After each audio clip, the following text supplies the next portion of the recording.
Want to go ahead? Okay, start the recording and then want to do instructions for a virtual meeting and rules of decorum. Certainly. Would you like to call the meeting to order? Oh, yes, of course. Let's start the meeting, the first meeting of 2025 for the City of Boulder's Cannabis Licensing and Advisory Board. Today is January 6th, 2025. The time is 3:04 p.m. I will now begin with the instructions for meetings and virtual decorum. I will be sharing my screen. Is there a reason to close the door to the room? We can, however, we are having to watch for public engagement. Ah, okay. The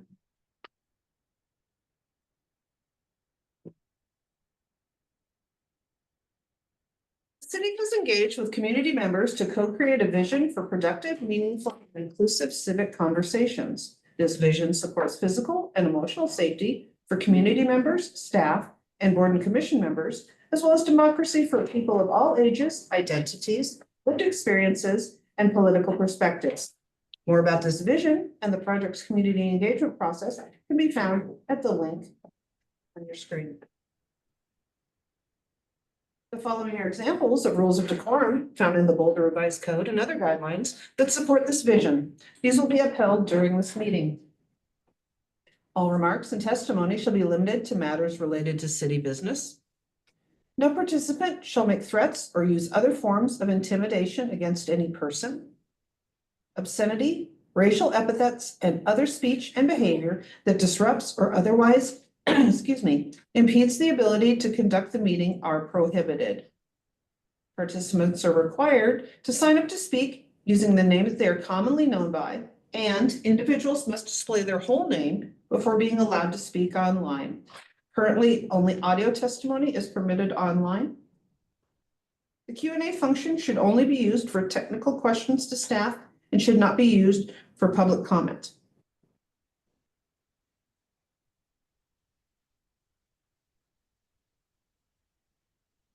All right. So now, go ahead. You want to do roll call?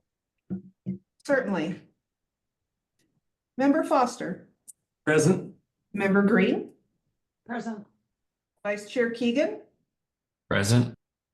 Member and apologies if I get it wrong. It's been a couple minutes since the last time. Member Kraser. Present. Chair Kunzman. Wait, we want to make sure they got that right. Does that sound right, Del? It's close enough. Okay.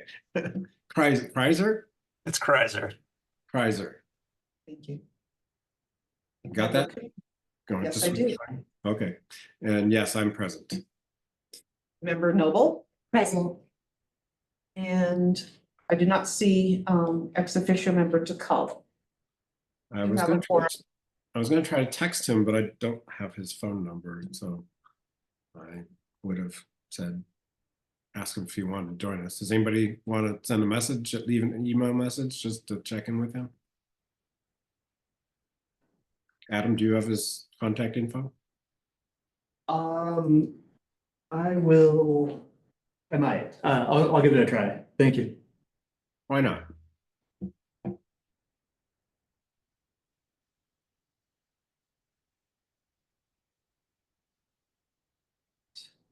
Let's see if you have it first. I do. I'll send him a text. Okay. Much appreciated. Thank you. Okay, while he's doing that, let's take a look at the meeting minutes from October 7th. Does anyone have any concerns or issues or corrections?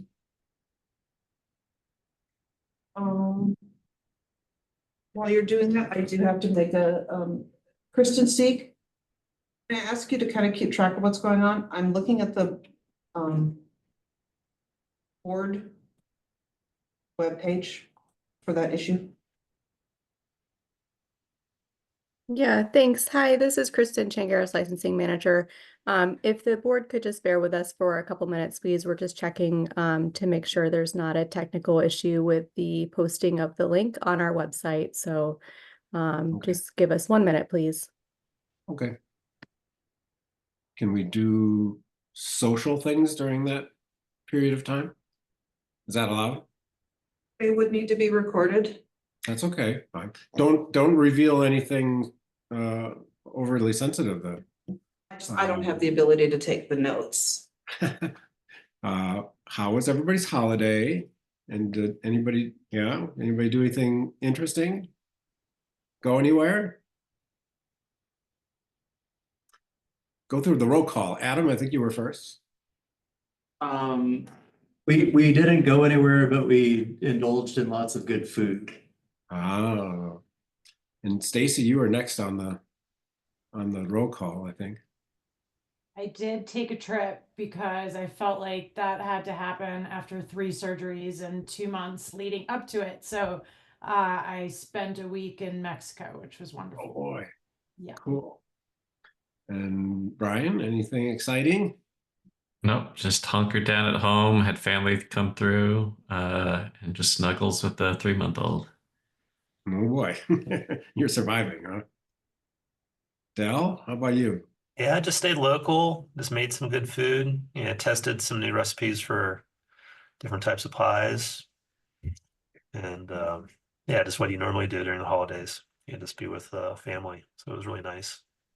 Robin? Yeah, I had 18 for Thanksgiving in my little house and it was big fun. Mhm. Congratulations, Brian. I didn't get to see you at the last meeting. That's great news. And Stacy, I don't know what you did. If it was cosmetic, you look fantastic. No?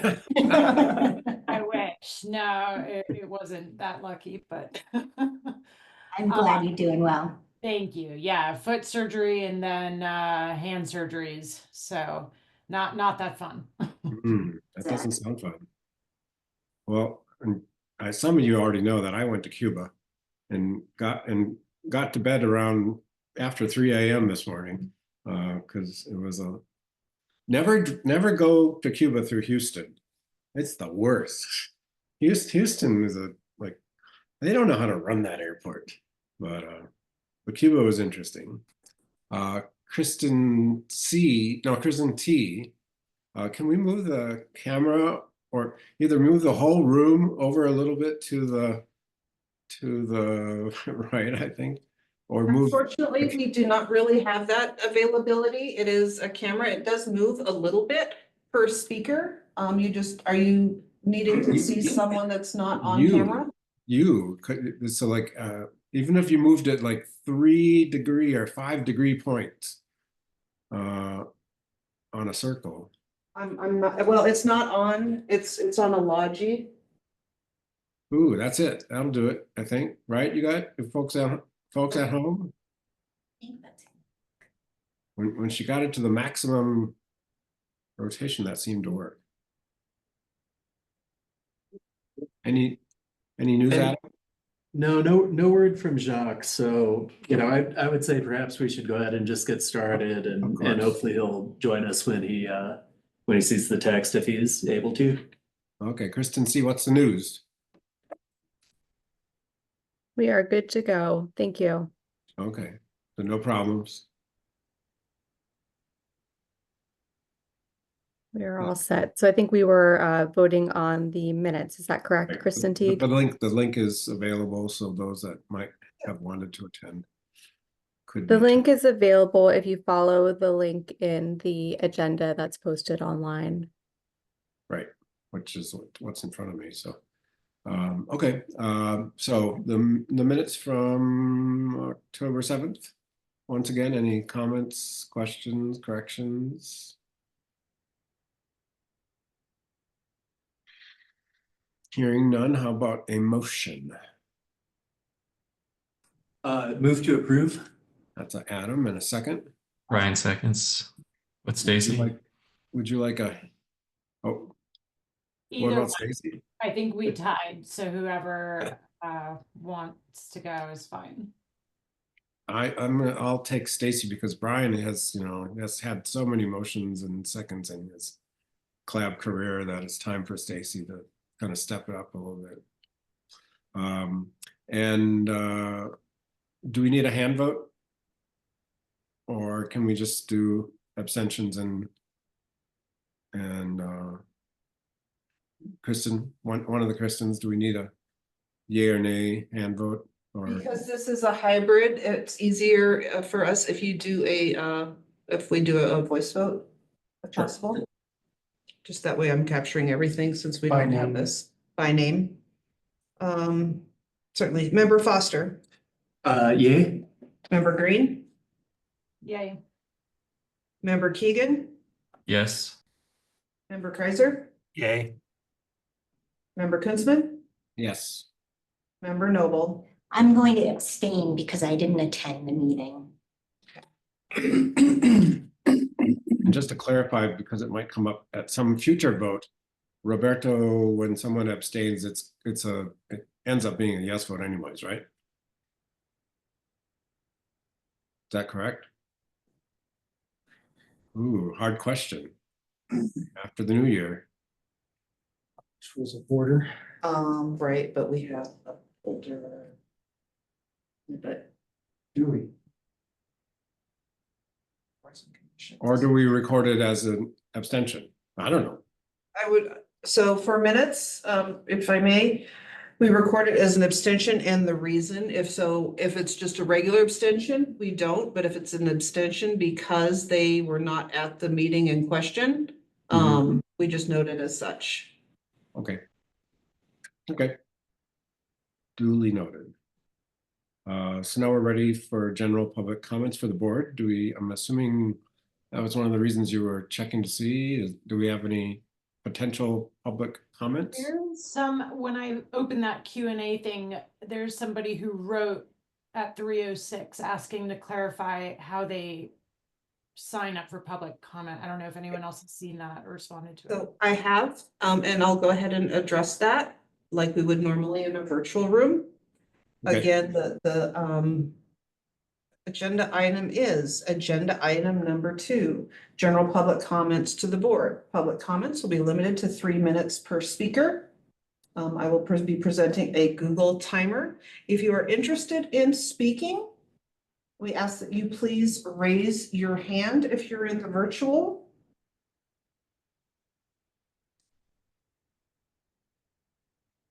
And we will proceed in that order. I am not seeing anyone. Do we have a raised hand? We have Mark with I comply. Stacy, did you see a name or anything, or what you saw?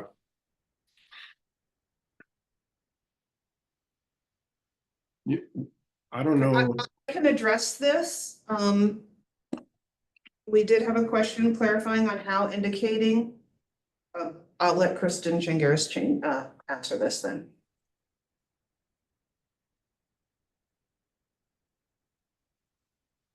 I mean, I can see there's 4 people. You said something about I comply, Mark.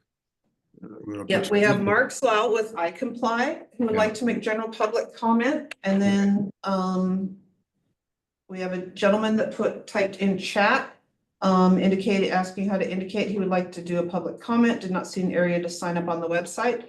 Just as a reminder for CLAB, we do not do signups on a website, just like City Council.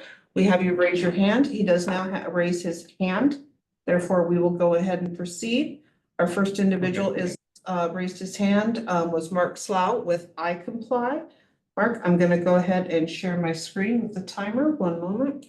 1 second, Kristen. And I'm assuming Joel's presence is not to give comment, but there is a Sarah. And so. Yes, but they don't have a hand raised. I know. So Sarah, if does she have a way it's pretty obvious for an attendee to raise their hand? I'm just. Yes, sir. There is the raise hand icon. Okay. It's easy. Yes. Okay. All right.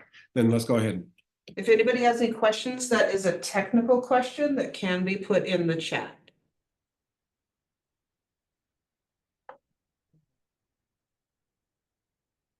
All right, Mark, I'm going to go ahead and allow you to speak. I'll go ahead and get this started. 1 moment. I think part of the confusion might have just been that the overall process for the agenda item that's coming up today regarding pre-roll at cultivation, maybe One One moment, I've got to get the timer started, please. No worries. I'm just wanting to make sure that's not collapsed here, or maybe that's where the confusion's coming in for folks. Is that you've got, the actual scheduled public comment periods that are supposed to come with the items that you guys are discussing versus the very beginning of the meeting, public comment period. And so maybe that's what's causing a little bit of confusion without some transparency to that process. So I'm going to speak to the agenda item that is on today during this initial public comment period, specifically in support of changing the interpretation that Boulder seems to be having that's in disalignment with what the state has interpreted for cultivation privileges already clarified in 2022. And Mr. for Mr. Slough, Hold on. Yes. I would ask you to allow us to please start the timer. Oh, I thought you had, I'm sorry. It started automatically when you started speaking and you were doing a clarification before speaking. Mark, and Understood. This sounds like it should go under public comment for policy suggestions, correct? And I think that's where the confusion was, which is why I brought it up as a technical issue. So I can certainly save my comments until that time if we're creating two separate public comment times. So I will go ahead and reread the agenda item. This is general public comments to the board. This is for general public comments, not for the public comments section for any item that is currently on the agenda. Thank you so much for the clarity. I will reserve my comments then. Thank you. Thank you. And All it sounds like, it looks like Ricardo also, Mr. Velez also. Lowered his hand. pulled Perfect, back thank his hand. you. Okay. Continuing on to agenda item number 3, matters from the Cannabis Enforcement Officer. Hello, everybody. Past few months have been a little bit busy. We've had 3 DUID arrests.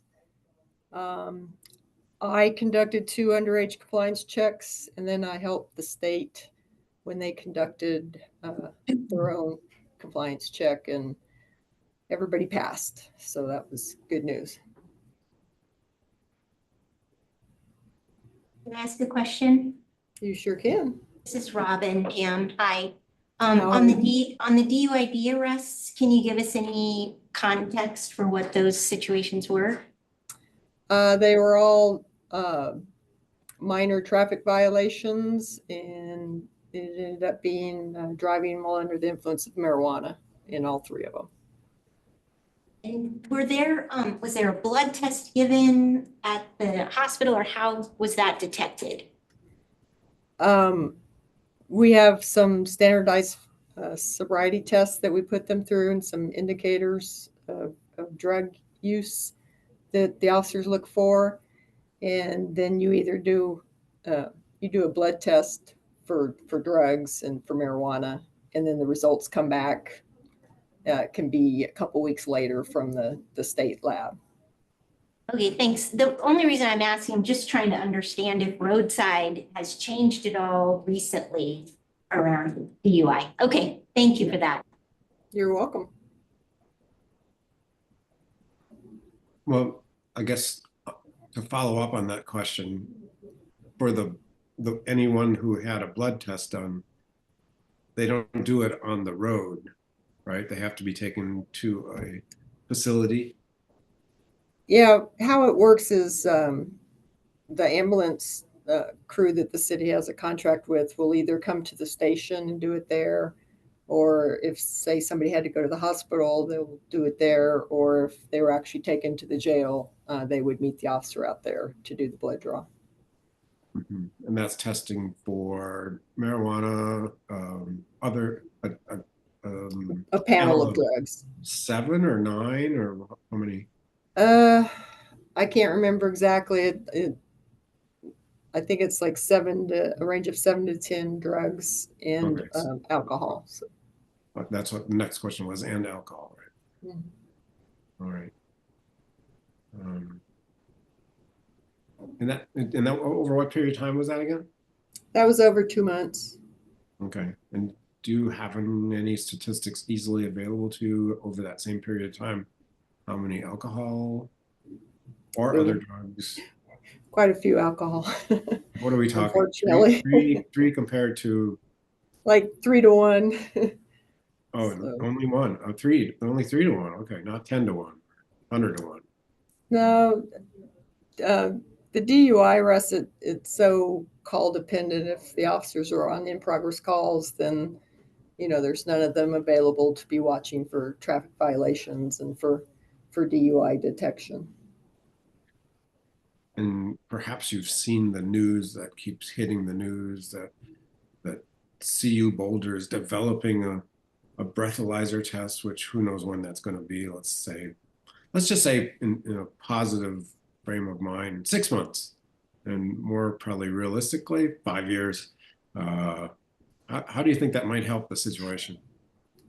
I think it's going to be just like the portable breath tests that we have for alcohol, that they are just merely a tool to help the officer in their investigation. It will not be admissible in court. You think it'll be the same sort of setup and I don't know, I've never been arrested for drinking and driving, so, but from what I've heard, you have a choice of taking the alcohol breath test or not, and if you're not, then you have to go down and. For suspected alcohol, you can take a breath or a blood test, but you can also refuse. But the blood test, you have to be taken somewhere. You can't do that roadside, right? No, you don't do it on the street. It's just unsafe and unsanitary. So. But the breath test is done on. No, you're taken. Oh, we you're have also an taken. intox machine at the station here, and there's one at the jail. And it's set up. It has its own qualifications and circumstances on where it is and what's in there. It all has to meet state credentials for use. Okay. So the roadside sobriety testing for alcohol is pretty similar to the roadside test for marijuana or any other drug, right? Yeah, they're standardized tests. You just get some other clues for drug influence, and so then you have to do a couple things in addition to the standard test that we use for alcohol detection. And if, let's say, for instance, they do create a marijuana breathalyzer test, do you think they'll follow the same rules? Like, I mean, it won't be roadside, or it won't be. Well, you use them in addition to the roadsides. It's just an additional tool. Yeah. I really don't think that any DA's office or the state will allow that to be used in court, though, in trial. Okay. I know you weren't expecting these questions, but. Oh, that's okay. Because it's going to hit sometime in the future. Who knows when? Yeah. We're going to be discussing stuff like this. Although maybe we won't. I don't know. Maybe just be up to but, okay. Any other questions for Officer Gignac? You do have 2 hands raised, Chairman. Oh, sorry. I can't. Oh, there. Way up there, Stacy. I was just kind of asking a follow-up to some of the questions you're asking, because I don't know if there's been any updates in technology or testing, but my understanding was that people would if their regular users test positive on a lab test like we're doing right now, that there's really no way lab test wise roadside to like test somebody and say like they've used cannabis recently. Is that still true, or has that changed? Well, everybody metabolizes drugs and alcohol at different rates. Sure. And so those blood tests are supposed to capture recent use.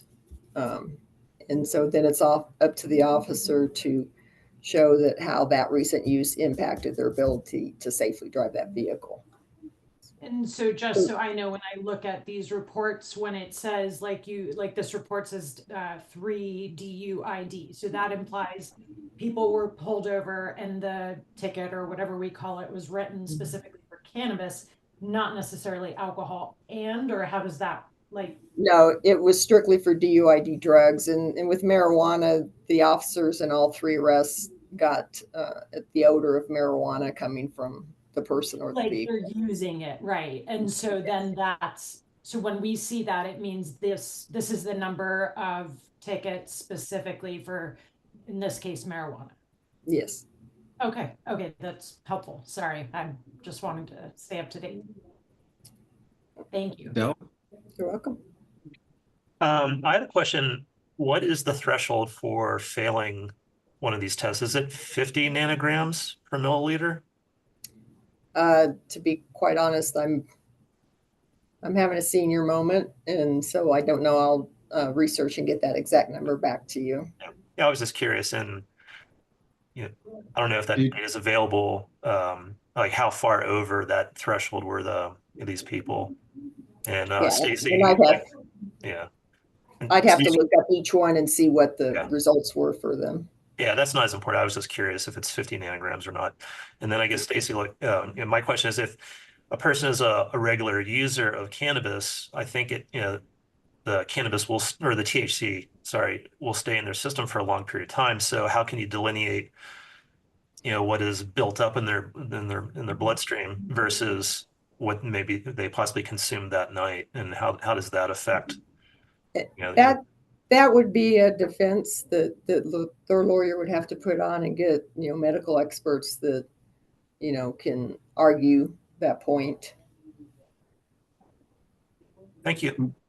You're Del, do welcome. you have since you've worked in laboratory testing, do you have an opinion as to what would be or it should be the cutoff, or do you know enough to? Yeah, that type of testing, we didn't do. Yeah, so that's outside of my realm of knowledge. All right, Dr. Google, I'll consult Dr. Google for that question then.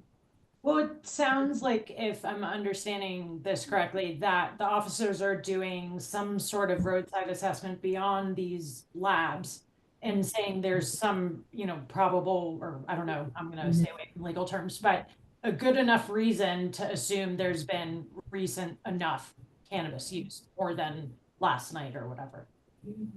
Correct. The roadsides show that there is some current impairment.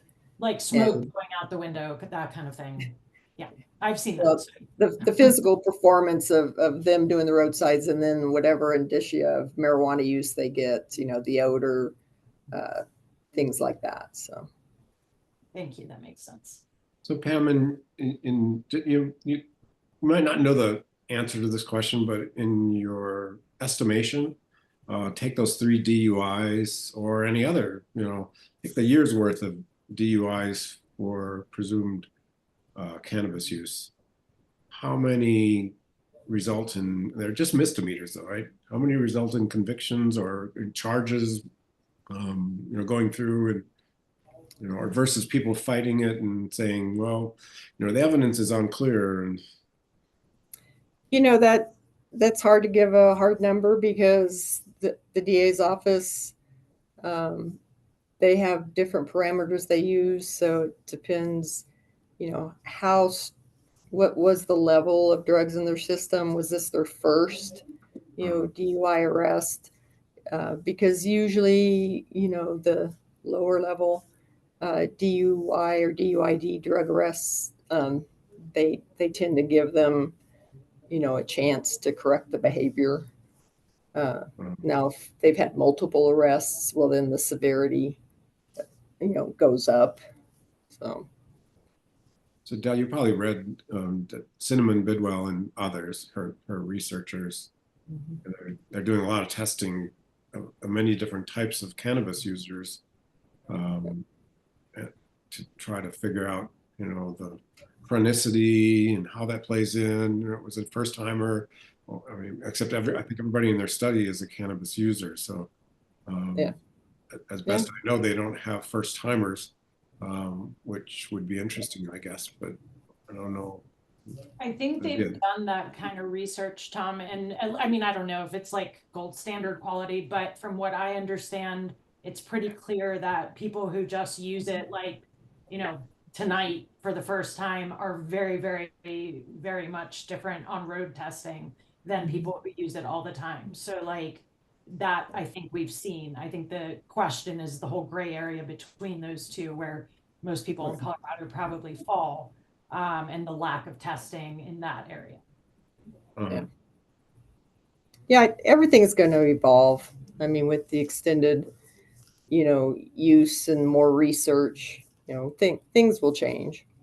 Yeah, I mean, it's going to be interesting 5 to 10 years from now how this is evolving, because I've been giving thought to this. I remember reading a case study somewhere around 4 or 5 years ago of a gentleman who ended up in his 6th time in jail and was going to get sent off to prison for an alcohol DUI.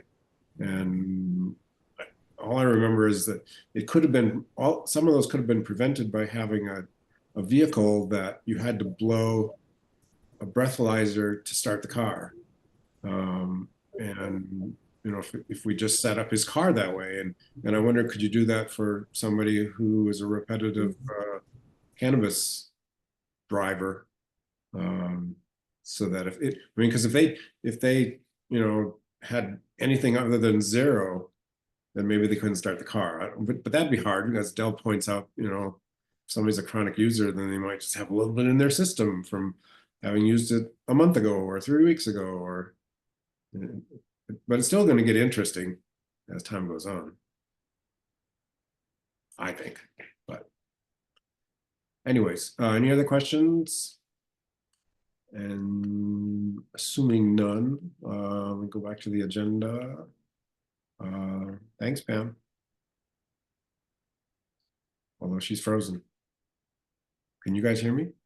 Yeah. Yes. Oh, good. Okay. She froze. All right. Now we're at public comments for policy suggestion. Perfect. Agenda item number 4, public comments for policy suggestions. Policy suggestion form from iComply LLC regarding proposed changes to the Boulder Revised Code sections 6.14.2 and 6.16.2.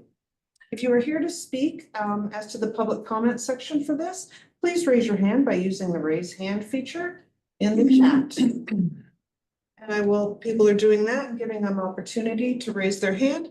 I will make another note that please make sure if you do need to utilize the chat, that is only for technical issues only and no comments. Thank you. All right, Chair Klinsman, it looks like we have 2 speakers. First would be Mark Slaw with iComply. We move him over. You have permission to speak. Thank you. Thank you so much, D-Lab, and appreciate your efforts on this so far. I know it's been a bit of a technical issue just to try to get ironed out, and I'll make my comments as succinct as possible. I did go ahead and send a public comment sheet over with this more in detail as well, but essentially we're in support of the changes you all need to make regarding the misinterpretation of cultivation privileges and urge you to recommend an update to your current regulatory stance. Seems like this is an antiquated and misinterpretation of cultivation privileges that have already been workshopped through the MED and clarified in 2022, which refusing to, I think, interpret correctly leaves your existing cultivations at a massive competitive disadvantage. We're seeing a lot of folks using their trim material and utilizing pre-rolls as an increasing area of demand by consumers because they don't have to roll their own products at home, which makes sense. Because those pre-rolls are increasing in demand, this is a logical way to process just byproduct material from harvests into pieces of paper. You're not really creating any sort of safety risk. There's no extractions involved or anything that would constitute MIP licensed privileges, which is where it seems to be that you're interpreting pre-rolls need to lie in direct conflict with how the state interprets that. Because there's not any danger to warrant this interpretation, this misinterpretation is actually costing jobs, revenues, and handing it to other counties and municipalities around you where these pre-rolls can be produced by cultivations in a normal manner as part of day-to-day business. It's the only city that I'm aware of across the entire state of Colorado interpreting pre-rolls as a manufacturing process, when I would argue that it already exists under your current definitions for really repackaging of small amounts of trim into a piece of paper. Delaying this instead of reinterpreting it is both inefficient and costly. You all only meet once every quarter. So every time this has to go back to the drawing board on an interpretation, you're costing folks the opportunity to really compete in this marketplace and to otherwise be able to produce their byproducts into pre-rolls. Again, this interpretation needs to be changed internally, I think, as an injunctive sort of decision, and then seek the ordinance changes that you just cited in definitions of what constitutes a cultivation privilege and definitions of what constitute in your world manufacturing later on for city council to contend with, as this process should take another, just according to your process itself, another 3 months just to come back to the table, let alone to go to city council. It seems that after 2 years of just waiting on it, you're already making folks wait another 6, 9, maybe even a full year before those two little definitions get updated to the code itself. And I think that we haven't seen any major updates to the Boulder code since 2016. Boulder has always been the more stringent interpreter of all regulations across the state, more so than any other city. And it is costing your businesses the opportunity to compete at a normal playing field and play by the rules that everyone else has. So I would also recommend, as part of your process here, not just to look at these myopic sort of changes, but also to maybe look at your old interpretations overall. If we haven't updated anything in almost a decade now, may be time to start looking at how to align your regulations from the antiquated position that they sit in now to really what has been going on annually with the rulemaking process and what the expansive rules have become at 500 and something pages at the state level versus where they were in 2016. I think just a few hundred pages, probably half the number of rules we have now. In doing so, you can help align, create more an efficient, transparent, and competitive regulatory environment for cannabis businesses operating in the Boulder city area. And I think this is an important thing for you to do, and certainly in alignment with the mission of C-Lab. So immediate ask would be just change the interpretation, let folks start to produce pre-rolls, and then figure out your detailed changes later on as you are costing businesses, revenues, and jobs in the meantime by sticking to this very old and clearly antiquated definition. Thank you.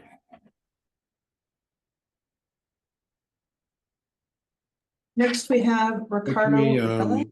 In the past, we've always allowed questions for the speaker. Is that something we can do, or are we changing? I apologize. Would you like me to bring Mr. Slaw back in? Well, does anyone have questions for Mr. Slaw? I guess I'd like to ask one if nobody else does. Mark, can you hear me? Quick Oh, question to Tom. Stacy.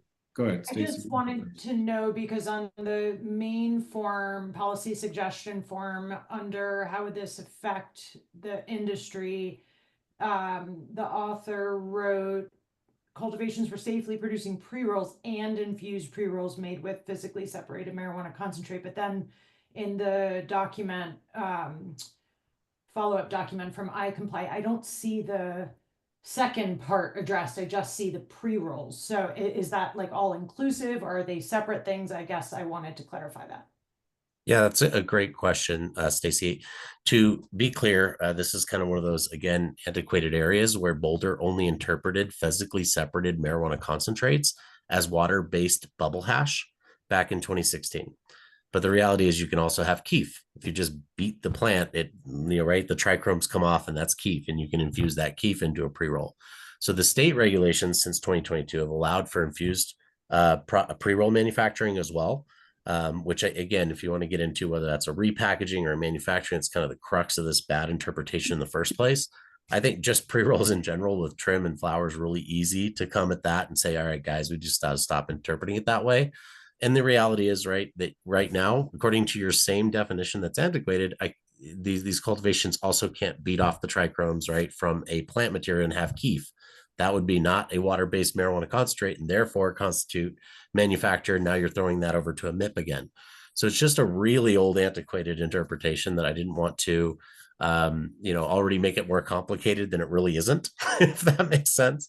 By necessarily collapsing those things, I think the injunctive release immediately is just to say, look, pre-rolls are fine. We'll figure out this infused stuff later on. But obviously, infused with physically separated marijuana concentrate is clearly in the regulation as well.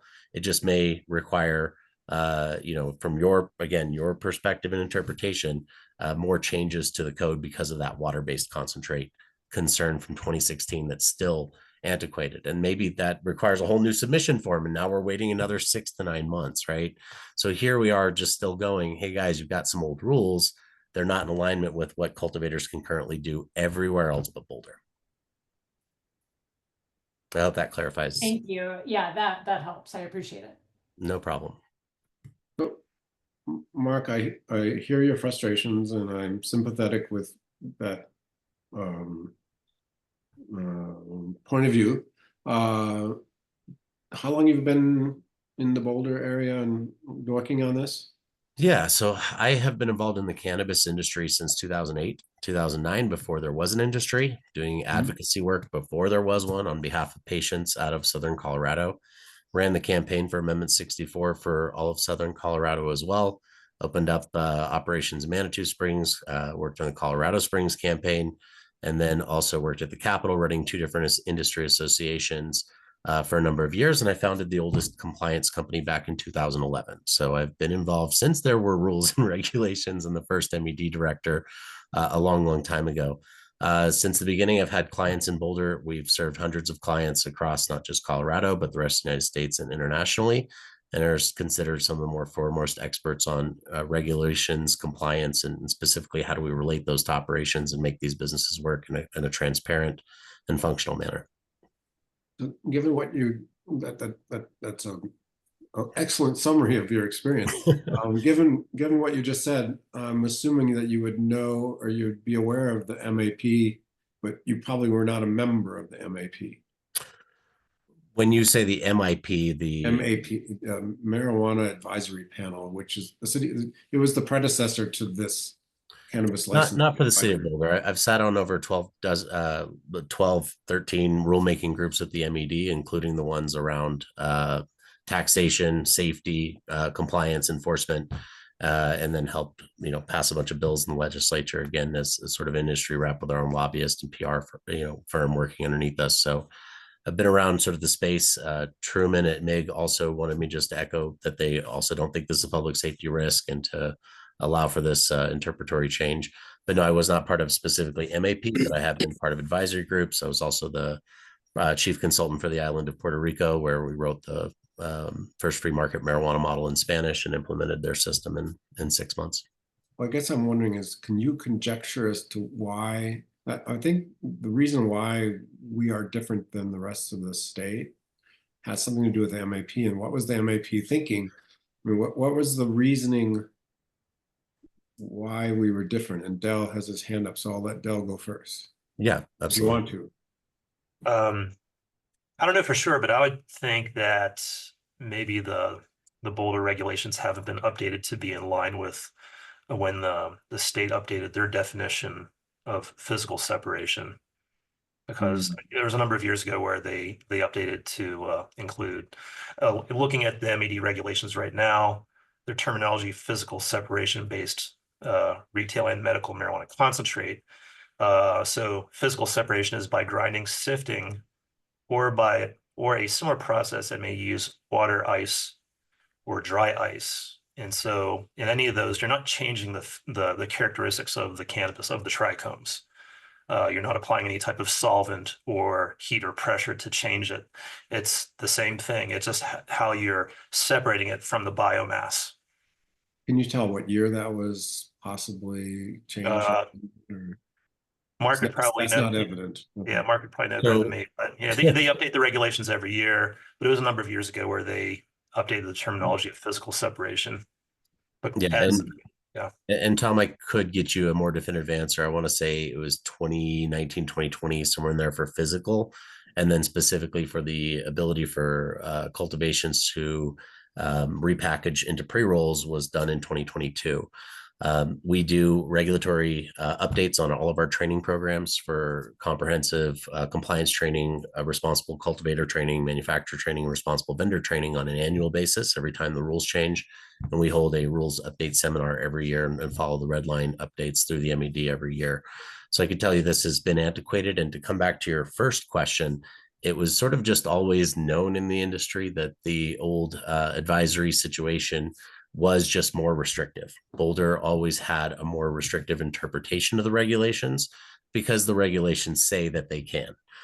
So to a certain degree, every city has the option to be more restrictive on the rules right? Obviously, hopefully justifying why to some degree, because you don't have necessarily a scientific advisory board or some of these other committees that inform the state rules. But to answer your question, I think it was more of a cultural thing that was just kind of known throughout the rest of Colorado and just has not been updated since, well, in this case, 2016. Okay, and Stacy has a question. Thank you. Yeah, I guess if this is all what it sounds in my mind, it feels like silly not to fix it. So my question really would be like, well, like, what's the process to do that?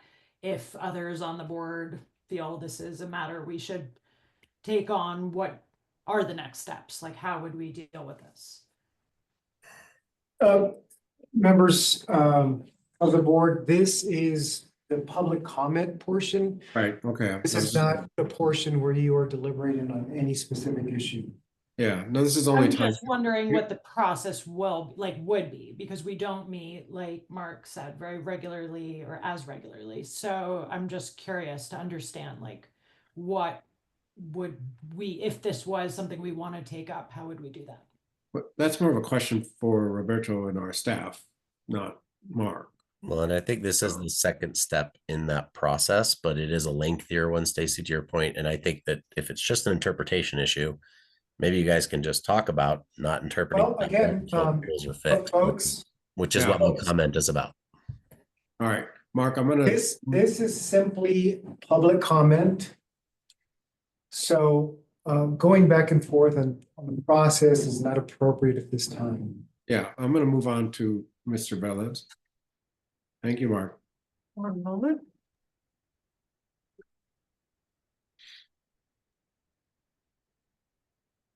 Hello. Mr. Velez, can you hear? Perfect. Yes. Can you guys hear me? Yes. Okay. I'm just waiting for the timer. For this one, we're not really doing a timer. Timer work with, Oh, okay. You didn't specify time? Oh, I will be very quick, and this is related to it's about the same thing. I work with Mark because we use him as one of our consultants for compliance. So I'm just kind of following up. I'm one of the operators in Boulder that is most affected by this situation right now. Good afternoon. My name is Ricardo Velez, and I appreciate the opportunity to share my thoughts regarding the recommendations outlined in the Cultivation Rules Subcommittee Memorandum. Today, I want to emphasize the critical importance of aligning state and local cannabis regulations. The current misalignment between Colorado state law and the Boulder revised code not only places Boulder's cannabis business at a competitive disadvantage, but also fosters a gray area of compliance that puts operators at unnecessary risk. The inconsistency leads to confusion, misinformation, and the exploitation of businesses that are striving to operate responsibly in an already challenging market. Boulder's cannabis businesses are uniquely burdened by regulations that diverge from state standards. The inability of local cultivation license holders to fully exercise the privileges allowed under state law, such as producing pre-rolls and different separation-based products, undermines their ability to compete with businesses in other Colorado municipalities. As some of the other owners that I communicate with in other counties, the general notion about Boulder is no one in the cannabis industry wants to open any more cultivations or shops or anything in Boulder, just because of the expense and the lack of consistency between the state regulations.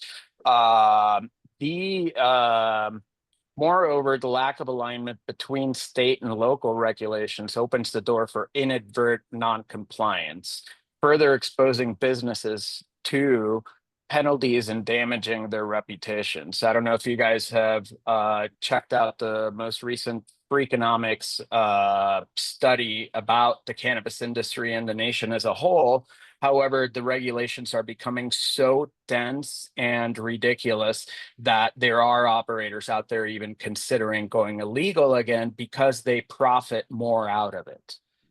If Boulder wishes to maintain a strong and ethical cannabis industry, it is imperative to close this gap and bring local regulations into harmony with state law. The issue is also compounded by broader economic challenges facing the cannabis industry, which has been unfairly relied upon to fund public education, a responsibility that should be met through equitable and sustainable budgeting. Education is a universal right, and it is the duty of Colorado and its municipalities to provide for all learners, especially those with diverse needs and learning styles. Yet the system has repeatedly failed to do so, leaving behind specific learners and ultimately contributing to the very workforce that powers the cannabis industry today. It is time for Boulder's leaders to recognize that exploiting this industry as a financial crutch is neither ethical nor sustainable. Additionally, concerns about youth harm related to cannabis cannot be ignored, but it is critical to address the real cause, which is the lack of education.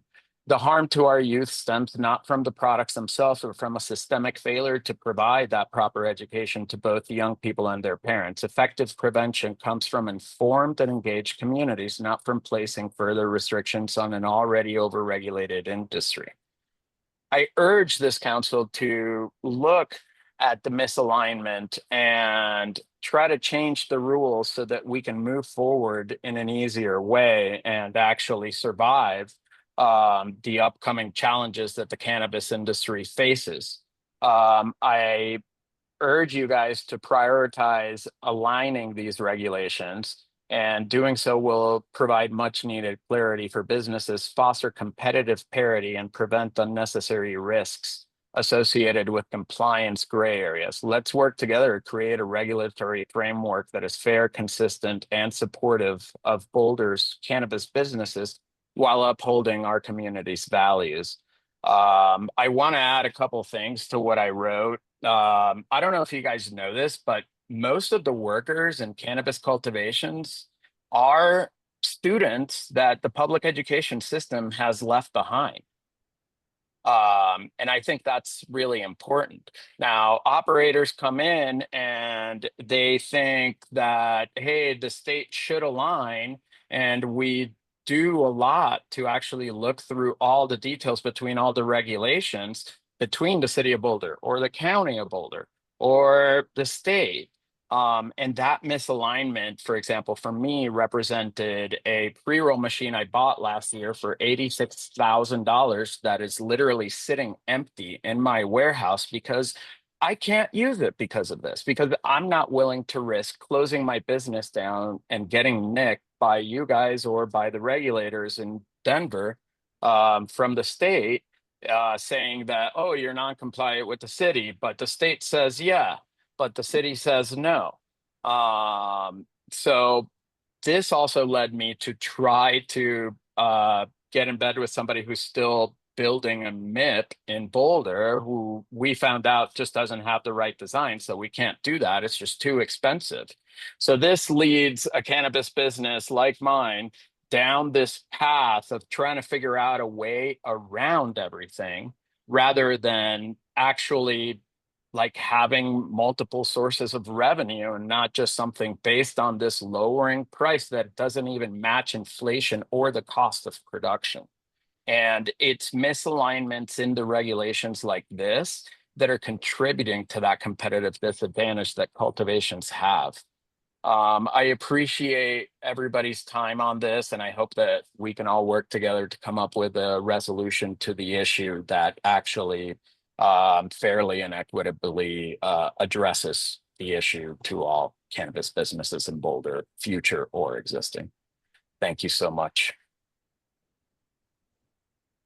Thank you. Any questions for Mr. Velez?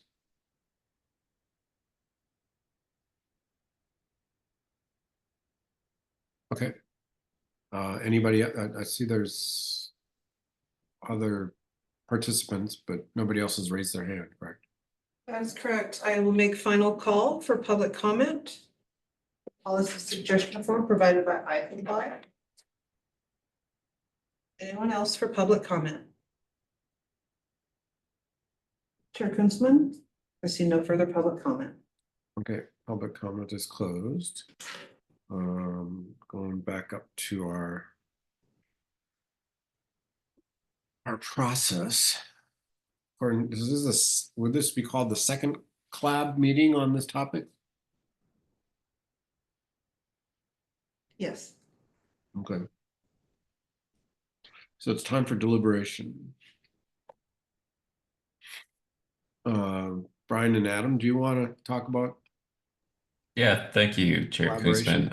Kuzman. I'm going to defer to Adam since he did 98% of the work drafting this memo that appeared as an appendix.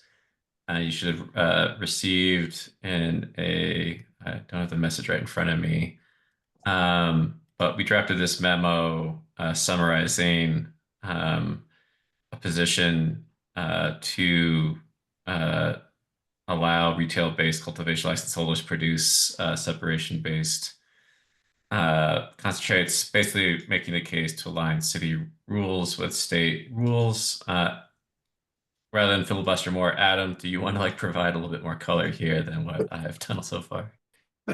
Yeah, I'd be happy to provide a summary of the memo, and then Brian, if you don't mind, please let me know if you think I miss anything or if there's nuance that should be explained further. So I'm not going to read the whole memo. It's in the packet, and I think folks have probably read it. But Brian and I were appointed to a subcommittee to look at this issue that was kind of sparked by the suggestion form that Mr. Slough had provided. I should be clear that in the memo and certainly my belief is we're not arguing that there has been a misinterpretation of the code in the memo. The local code can be more restrictive than the state MED rules. I think that's well settled. So the local authorities do have the ability to do that. And the fact that Boulder has chosen to be more restrictive doesn't mean that Boulder's doing something wrong. What we're arguing in the memo, though, is that it's time to look at now whether those restrictions still make sense in light of changes in the industry since these restrictions were put in place. So just background wise, what we're looking at is balancing economic development and congruence with state law and staying competitive with similarly situated jurisdictions while guarding against adverse impacts on public health and safety. And so that's kind of what the Boulder Code has instructed the CLAB to do. So the way that I'm reading that is we should align with state law unless there's a convincing reason not to, based on public health and safety concerns or some other unique issue here in Boulder. So as the memo talks about, back in 2010, Colorado was the first state to comprehensively regulate and license medical marijuana businesses. And then when Amendment 64 was passed in 2012, in 2014, we became the first state to comprehensively regulate retail marijuana businesses. Back at that time, because Colorado was literally the first state to be doing this, there were many jurisdictions that wanted to take a more careful or a conservative approach because it was a brand new thing. And some of the risks and benefits may not have been fully understood at that time. But if you look at where we're at now, almost half of all states have retail cannabis, about 2/3 of states have medical cannabis. And so the landscape across the country has changed a lot. And there's just a lot more known about the industry than there was when some of these provisions were enacted. And so that's why we thought that it did seem like an opportune time to look at some of these ways where the local code was not complying with state law and say, okay, does this still make sense, as we sit here 15 or 11 years later, or is it something that could be streamlined to make it more, more similar to state law? Also, back when we were the very first state to be doing all this stuff, the profit margins were better. And quite frankly, it was easier for industry to, shoulder a higher financial burden to meet whatever the requirements happened to be because the profit margins were really good. That's really no longer the case. Again, there's a lot more states that have retail and medical cannabis. There are all these intoxicating hemp products that are being sold over the internet. And for various reasons, people going back to work after the pandemic. But regardless of the reason, the number of licensed cultivators in Boulder has decreased about 33% recently from 2020 to 2024. And then the profit margins and certainly the tax revenue are all down. So it seemed like a good time to look at some streamlining and potential updating of regulations. So then we talk about what the MED rule permits, and we'll get to the pre-rolls. There's basically two parts of the recommendations, right? One is the types of concentrates that cultivation facilities should be able to make. And then the other is this question of pre-rolls. So starting with the concentrates, the MED rules do not allow a cultivation facility to use heat or pressure or any kind of a solvent. And typically that stems from safety concerns and fire code concerns, particularly with using solvents. So that's why they need that production license, and that has a separate set of inspection requirements and operational requirements.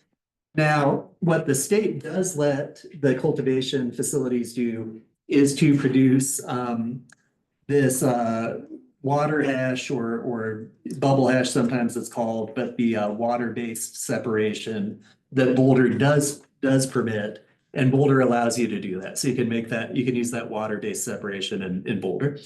But at the state, you can also make what's called keef. And that's where they were talking about just using basically a big screen and shifting through the plant material. And again, there aren't any chemicals involved, but that allows the trichomes or crystals to be filtered out and make this product called keef. The cultivation facilities can make that at the state level. They cannot currently make that in Boulder. So one recommendation that we had is, well, just let the folks in Boulder make all the concentrates, physical separation-based concentrates that cultivation facilities at the state level can. The other issue then, and it is kind of separate really, is this issue of pre-rolls. And at the state level, the cultivation facilities can make joints. They call it pre-rolled marijuana. Everyone else calls it joints. But they can make it at the cultivation facility. And they can also take the physical separation-based concentrates that they're allowed to make at the cultivation facility and put that into an infused pre-roll. But again, only with that keef or water hash, not with any other type of concentrate. So where then we have a question for staff, and we're not saying that the interpretation has been incorrect or that it's been wrong. Council drafts the code, staff interprets it, that's staff's job. So we're not saying staff interpreted it wrong, but we are asking whether the interpretation could be revised, because I think it's potentially open to two different interpretations. If you look at Appendix A, this really gets into the local code definition of cultivate versus produce. Okay, so when we're looking at cultivation or cultivate, it allows growing, which is intuitive, but then it also under Romanet 2 allows preparing, packaging, repackaging. So the question there is just whether those phrases, preparing, packaging, repackaging, would include or could be read to include making the pre-rolls. Now, I understand that now that is not the interpretation, but we wanted to at least ask whether that current language could allow those activities, because at least personally, I think it's open to two interpretations, although staff gets deference on the interpretation that it believes is the truest to the code. and the intent of council. The second definition is produce or production. And this is where I think some of the confusion maybe comes in, because the question would be whether, the packaging and repackaging activities are the same, labeling, so on and so forth, or whether making pre-rolls would fall under only the definition of produce or production, but not under the definition of cultivation or cultivate.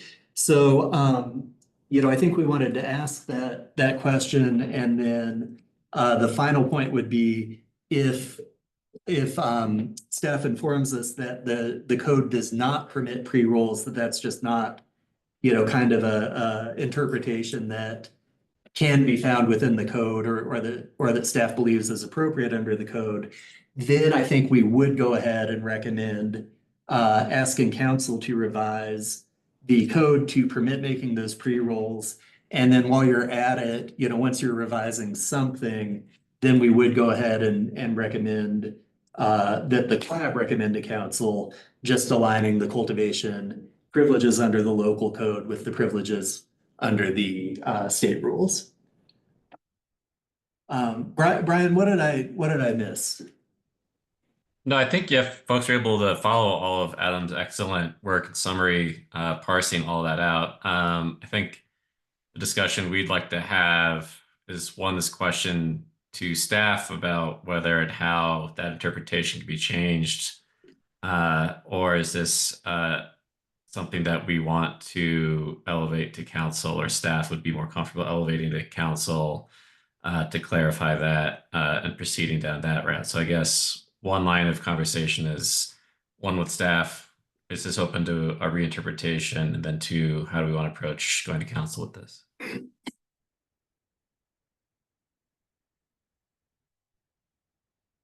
I see a hand from Stacy. Go ahead, Stacy. Sorry. Yeah, I just was kind of trying to find out the same thing earlier at the wrong time. I'm trying to understand our role here as CLAB with this, because like when I read the memo Adam and Brian put together, it makes a lot of sense to me, but I want to understand our role here. Is it just simply recommending to city council that this happens, or like, where do we come in is what I'm trying to better understand. And I can certainly address that, and I can actually pick up from where Member Foster left off, and that is when I met with the licensing manager as to kind of doing a deeper dive into whether this does permit, as written, our ordinances. The answer is still no, based on the definitions. And because they do differ from the state. And so if it is CLAB's opinion, and staff does not have an opinion as to whether they should be changed or not, that is kind of your role to say, hey, city council, your ordinance should change. We have looked into it.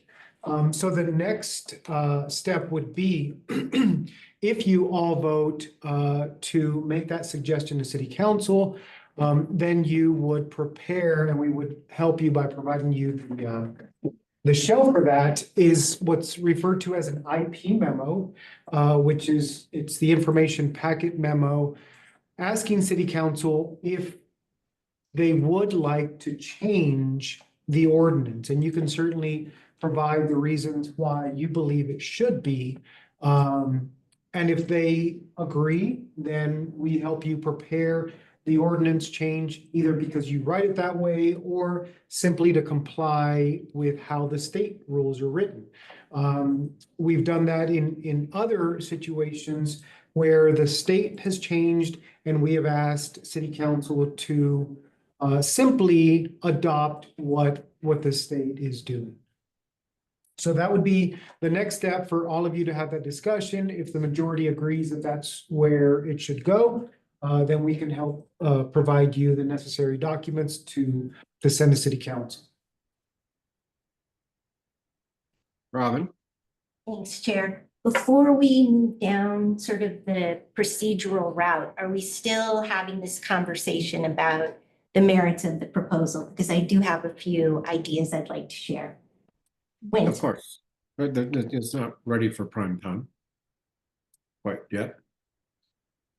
are you ready for me? Yeah, Okay, so I am first want to apologize that I missed the last meeting. So I kind of getting my bearings on the proposal. As many of you know, I work at the state legislature. And through my work there, I met a research scientist at the University of Colorado, Boulder. Her name is Tess Adam. And she has launched a group in the aerobiology and disinfection laboratory to look at occupational hazards for cannabis workers. And she and her colleagues have just published a pretty interesting paper. But what they've noticed is that as indoor cannabis production has grown, we've seen more reports of respiratory disease among cannabis workers, including occupational asthma, morbidity, and mortality. And when I reached out to her to ask her about this particular proposal, she has a lot of cause for concern. And she'd love to talk with us about this. She is unfortunately very sick today and has no voice. So she can't present today, but her concerns are around the grinding and the sifting that create a lot of aerosol. And again, she's trying to correlate some rises that they're seeing in occupational problems for cannabis workers with more indoor cannabis production. I have a PowerPoint, which I printed because I thought we were all going to be in person, that I can get to you. This is a very recent presentation she made on exactly the things that we're talking about expanding to. With respect to the state having taken these steps, Dr. Adam feels that the state is not necessarily where it needs to be with respect to worker safety. She's in disagreement with where they stand. And again, you can take a look at her research and think about it for yourself. But essentially, she has identified some research gaps that make it very difficult for researchers like her to know what's happening for people in the occupational safety space. The main research gaps that she's identified is that we don't know specifically what the risk factors are associated with occupational asthma. We have not developed prevention and intervention methods to protect workers that are across the board and accepted. And she says we need more diagnostic tests for cannabis workplace sensitivities. She is working with OSHA right now on a project in Colorado where they're coming in to look at individual facilities and make recommendations. But again, her major concerns and her concerns with this particular proposal are about cannabis worker safety. The correlation she's seeing in a rise in respiratory disease and the need for better, more specific regulations. And I'll just give a couple for instances. One of the things she asked Senator Amabile's office for was help getting research on workers' comp claims for cannabis workers. In other words, can we look and see in Colorado what respiratory claims have been made for workers? What we found out after a really long process is that the Colorado Department of Labor does not keep those statistics. When a person fills out a claim for a harm done in the workplace, the department does not ask for a lot of details and they don't aggregate that data by industry or by incident. Pinnacle Assurance, which pays claims, might be able to do that. And Dr. Adam is working with them now, but it's anything but straightforward. The point being that we don't have a good picture on what's happening for cannabis workers who are in indoor spaces and inhaling particulate matter. And then a second example of not having the data that she needs.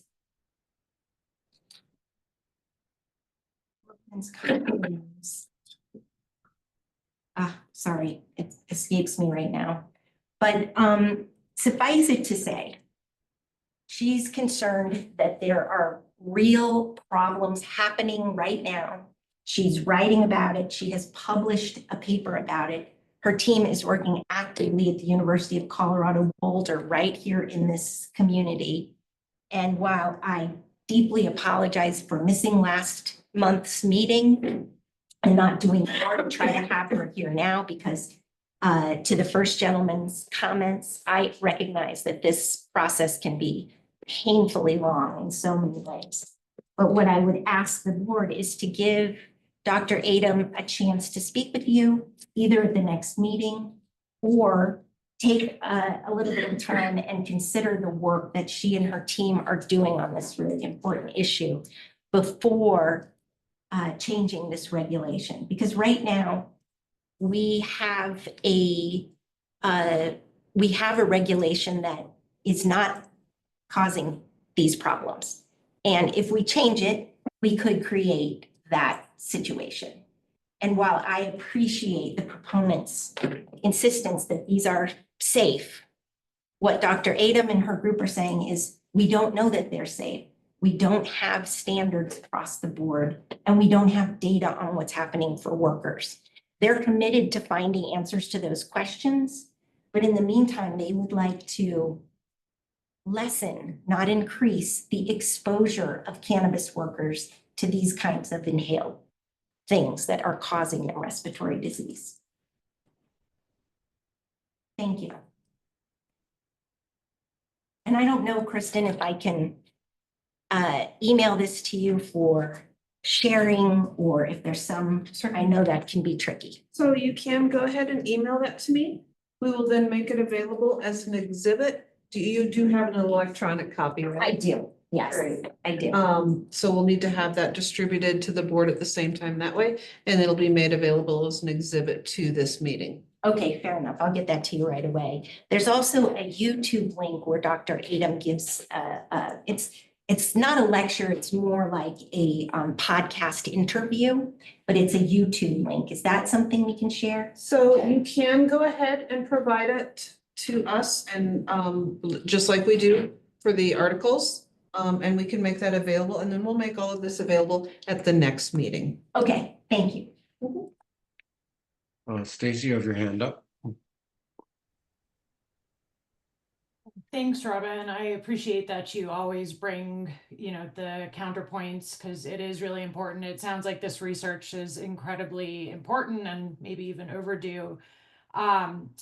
My follow-up would be more that, of course, I haven't seen it myself to actually examine the studies, but my sense is that her work is more comprehensive and not specific to what we're actually looking at on this memo from Adam and Brian. So maybe that would be included under the umbrella, but again, this is like making an assumption because I have not seen the research, but I would suspect it's more comprehensive of risks in cannabis industry workers exposed to these types of products, but not necessarily exactly what we're talking about. Maybe I'm wrong. Maybe she does have specific research to that.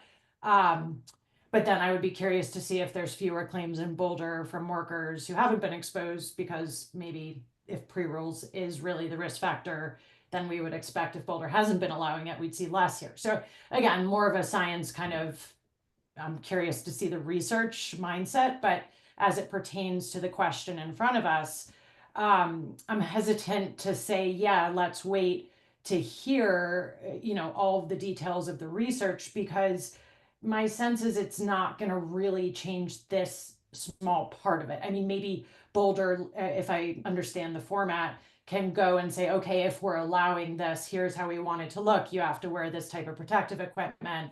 If, that kind of stuff comes up, we can make those suggestions.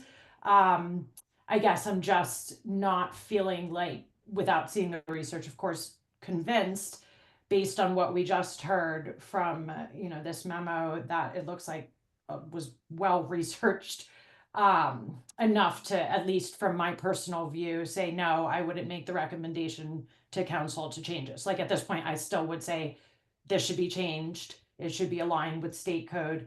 And of course, if this research does show specific things pertaining to this, it would be, prudent for the city or for us to recommend the city adds, protections, proper personal protective gear, etc.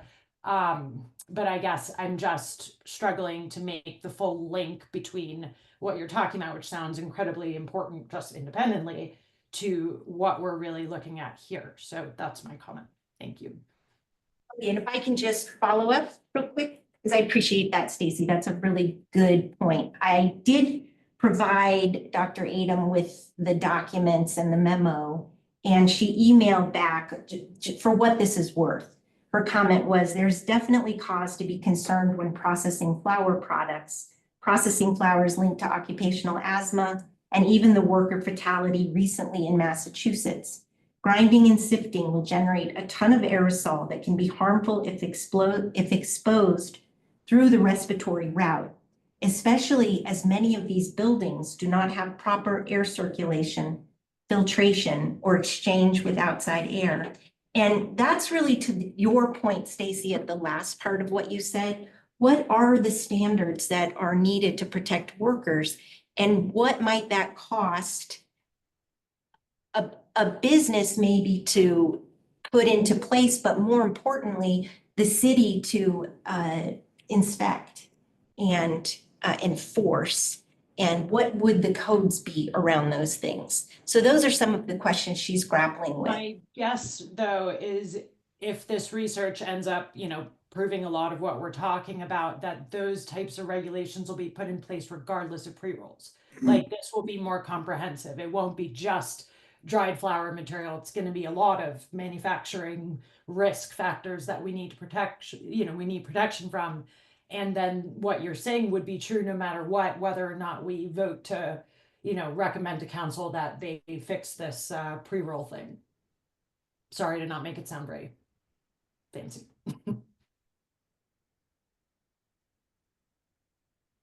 That's it. Thank you. Chair Coonskin, Member Foster has his hand raised. Yep, sorry, I couldn't see it because. Thank you. Yeah, so I think, there is a concern with environmental exposure to dust, and that falls under the OSHA rules. OSHA has made it abundantly clear that cannabis companies have to comply with all the OSHA rules. It doesn't, care about the fact that cannabis or that marijuana is still federally illegal. They can and will come and inspect your facility and make sure that you're complying with all of the applicable respiratory requirements. Now, as Robin pointed out, we're part of an OSHA emphasis area, and there's a local emphasis program that's going on right now out of OSHA's Lakewood office. And my understanding is that they intend to inspect all of the cultivation facilities and manufacturing facilities throughout the state. I don't know how long it's going to take them to do that, but they're making a big push to look at safety in general for cultivation and manufacturing facilities. But that's something that OSHA is doing already right now. It's something that's in place. And again, the OSHA respiratory requirements are something that all of these businesses, whether it's cultivation or manufacturing, already have to comply with. So it's really not a question though of will pre-rolls be made in Boulder? Will joints be rolled in Boulder? Will marijuana be, ground up and processed in this way in Boulder? Because it already is, right? It's already allowed under the production facility license. And so that's going on here in Boulder every day. It's just that it's going on under the production facility license. So, it's really not a question of will this happen in Boulder or not? It already is. It's just whether the cultivation licenses in Boulder should have the same privileges as cultivation licenses in other parts of the state. But, you know, it sounds like Dr. Iden has already been in touch with OSHA, is actively sharing her concerns with OSHA, and you know, it's good that they're having that dialogue. That said, I don't think that should stop the board from moving forward with the recommendation at this time, because again, it's already all these activities are going on in Boulder under the current code. It's really just whether the cultivation licenses are going to be aligned with the privileges under the state licenses. Can I ask a follow-up? Do you have a sense, Adam, for how many additional workers would be how many additional workers are in that sort of space with this license type that you're focused on? So the short answer is, I don't know. I think what would be relatively easy to look at would be the number of production facility licenses that we currently have in Boulder, and the number of cultivation licenses. That won't tell us how many individuals are kind of working at each facility or what they're doing, but I mean, we could at least look at the license numbers. As far as how many cultivation facilities will decide to prepare pre-rolls, you know, again, we don't know for sure because it's going to be a business decision. But you know, I mean, we know at least one will, and I would imagine that other cultivation facilities would want to prepare those products, just because pre-rolls are a pretty popular category of product. The demand is there. And, you know, so if we allow them to do it, I mean, frankly, I wouldn't be making the recommendation if I didn't think that some of them would be taking advantage of it. Mhm. But, you know, we could get a ballpark idea of some of those numbers, but I think it'd be hard to know for I'm just sure. wondering, is it 10 workers or 1,000 workers or? I'd You say may it's, not know. yeah, I mean, it's definitely, I really doubt it's 1,000, but it's definitely more than 10. You know, ballpark, I think you're looking at, you know, dozens of individuals, you know, 100 or low hundreds probably. Okay. But that's truly just, you know, ballpark or speculation. Okay.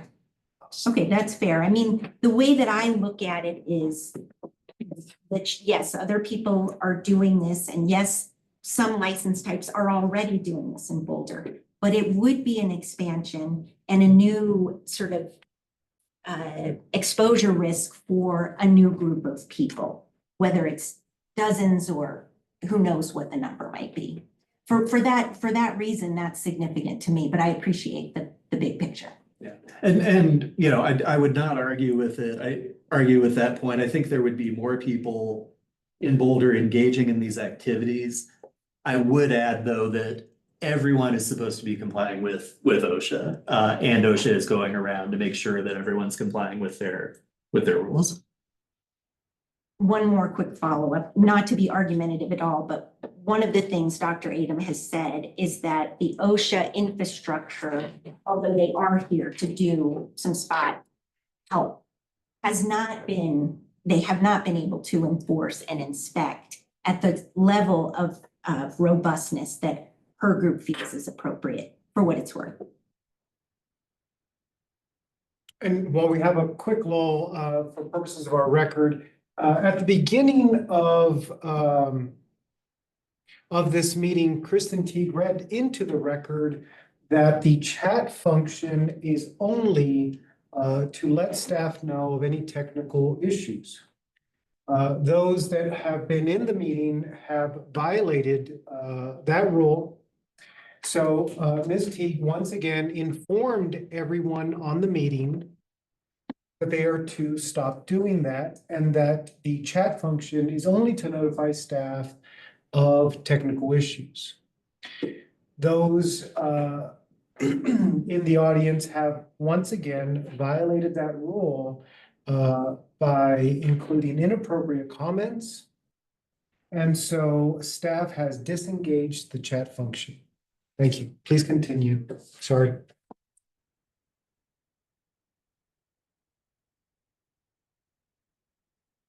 Now you got my curiosity because I didn't see whatever it was. What were the comments coming from, and were Let's keep I want to have a sidetrack here, Chair. So let's just stay focused on the memo here, please. okay, all right.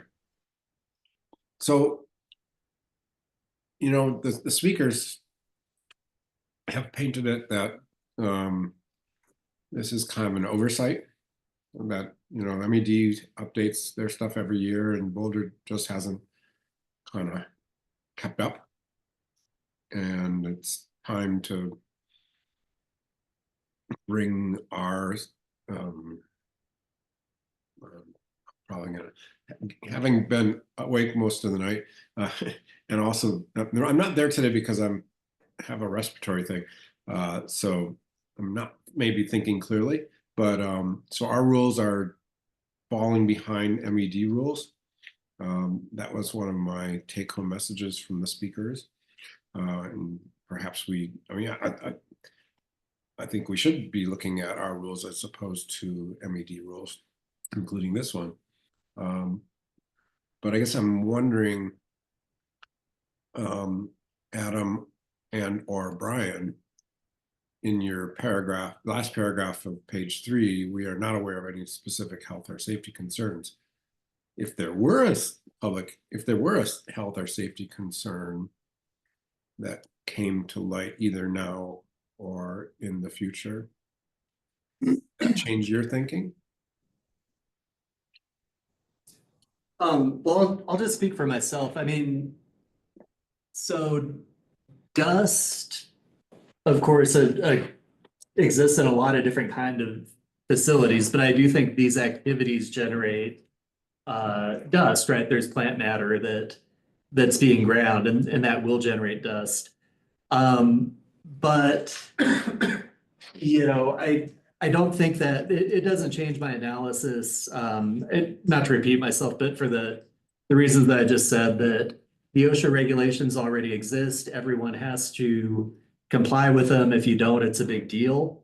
If someone believes the OSHA regulations are inadequate, as perhaps Dr. Idem does, I think that individual needs to go talk to OSHA about it, because the folks in the industry need to comply with the OSHA regulations, and if they're not doing that, then they, you know, face regulatory risk and bad consequences. Again, though, these activities are happening statewide. They're already happening in Boulder. To me, the fact that this dust is generated by these activities doesn't change my recommendation of aligning the cultivation licenses with state law. And again, speaking for myself, that I am grateful for Robin bringing this to our attention. I would definitely want to hear from Dr. Idem for her to share our research if that can be scheduled. But for the narrow purposes of this memo and sort of just considering the alignment of city rules with state rules to just promote the competitiveness of the industry and ensure that the city's getting tax revenue commensurate with the risks that we bear, I would recommend that we engage a process of going through red lines and updating the ordinances and then passing that off to council.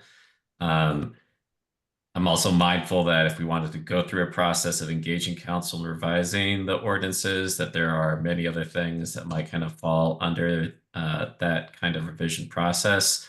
So I would also welcome input from the public and other board members about other kinds of priorities that the open comment speakers alluded to. But just to put a fine point on it, that like if we engage with the council is difficult just because they're very busy and that legislative process could potentially take months. We're only meeting on a quarterly basis, so the quicker that we can get to proposing red line changes and approving those and passing those off to council, alongside any other changes we want to pursue, I would welcome that. And so I would certainly welcome proposing regulations separate from this effort about aligning the pre-roll narrowly tailored memo that we proposed here. But if Member Noble wanted to propose ordinances along the lines of having different kinds of standards for air quality for workers, I would welcome that kind of discussion. separate from what we're considering here with this memo. I'm going to remind everyone that we can send things forward to city council and not necessarily be unanimous.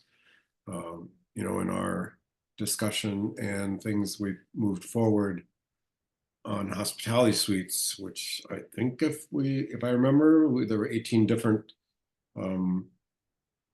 motion or different votes. We weren't unanimous on everything, and you know, they took that information and they ultimately decided to wait on things. But so it could work such that we move something forward and it's not necessarily unanimous, and in that 3-month period of time, more evidence could be looked at, including inviting this Dr. Item, is that her? I don't have her spelling here, to come speak to us. And you know, as Brian just suggested, we could have further motions along this line. I think one of the problems that, you know, Stacy kind of touched on this, but one of the issues is that OSHA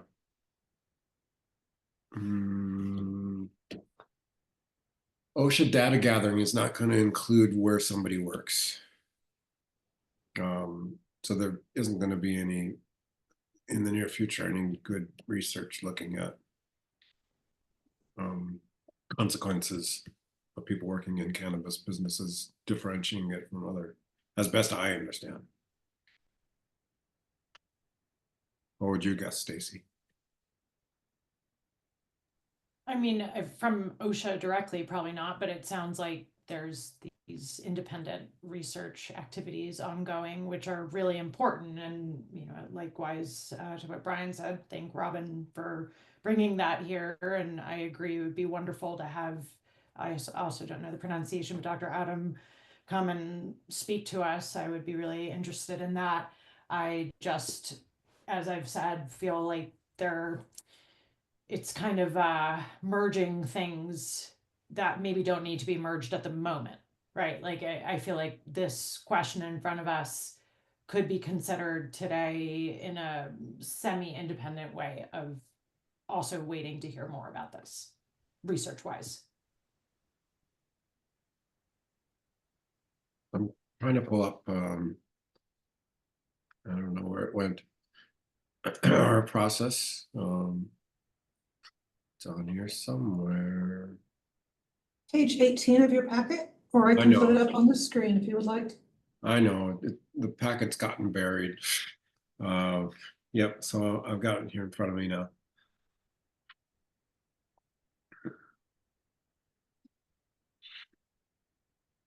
So reading the point 3 in second CLAB meeting, CLAB deliberates and decides whether to add the proposed changes to its next information packet to council or not add. So how would you like to proceed as a committee or as a board, excuse me?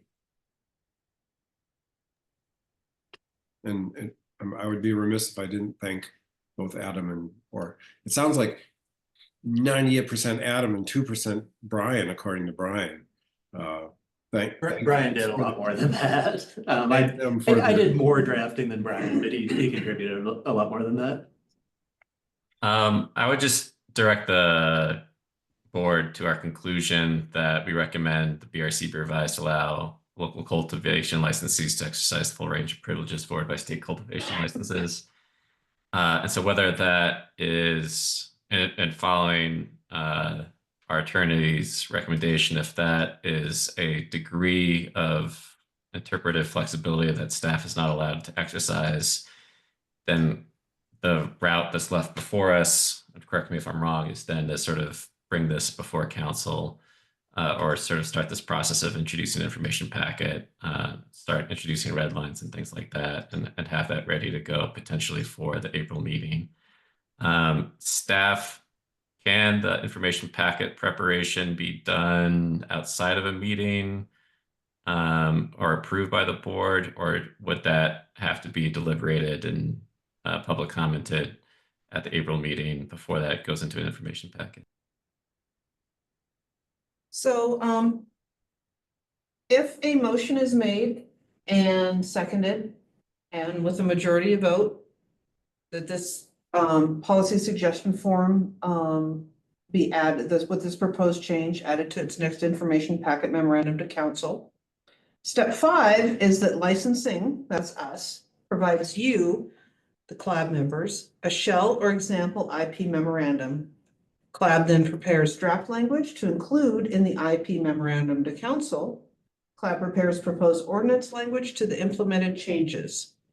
Then, at the third meeting, which as we meet quarterly will be April, CLAB discusses the proposed IP memo and ordinance language, discusses and revises it, CLAB discusses and revises as needed, and then formally approves the language to be added to the IP memo to council.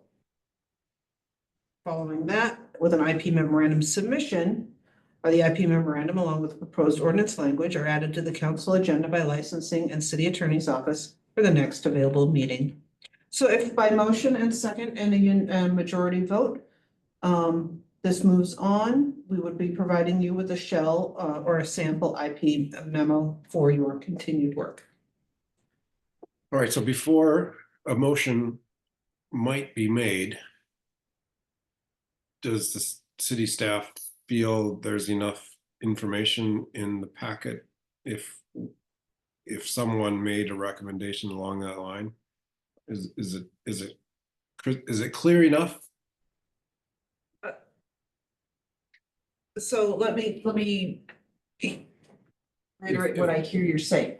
Do you believe that we as staff have enough information via the policy suggestion form to provide you a shell or example IP memo?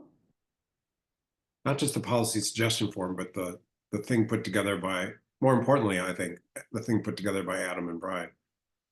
And assuming that a motion would be similar to their conclusion. I apologize. I don't understand. That's why I'm having a hard time as well.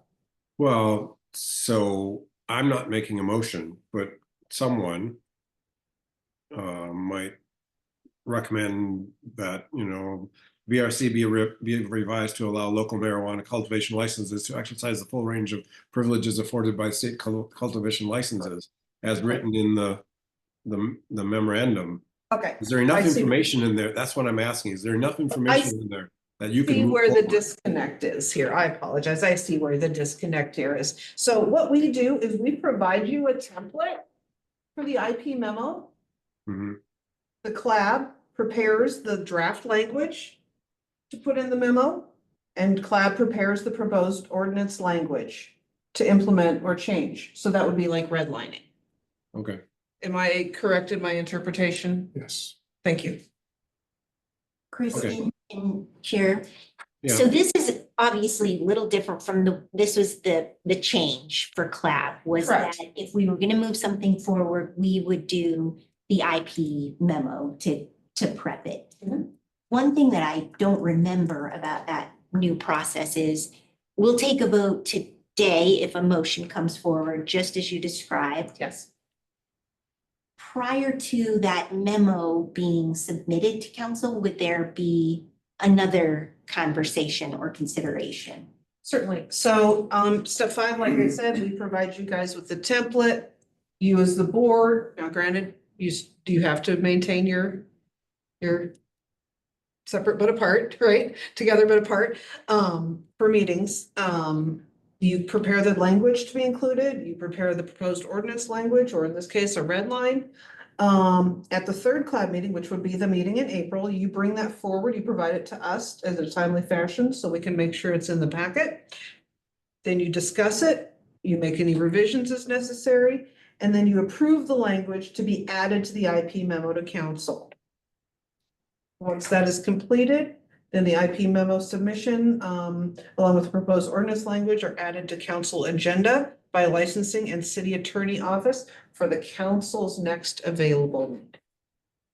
Okay, and one more follow-up question. When we worked together on the social consumption document. Yes. We had a document that was available to the public as a Google Doc that all members could contribute to. It was available to the board, not members of the public. I thought there was a point where it was available on a read-only basis to the public, which made it, which allowed us to, you know, kind of check the box of this is. So it was made available to you all Yeah, while you were working on it. To my knowledge, it was not made available to the general public. okay. That's not how I remember it, but okay. You I were, could be mistaken.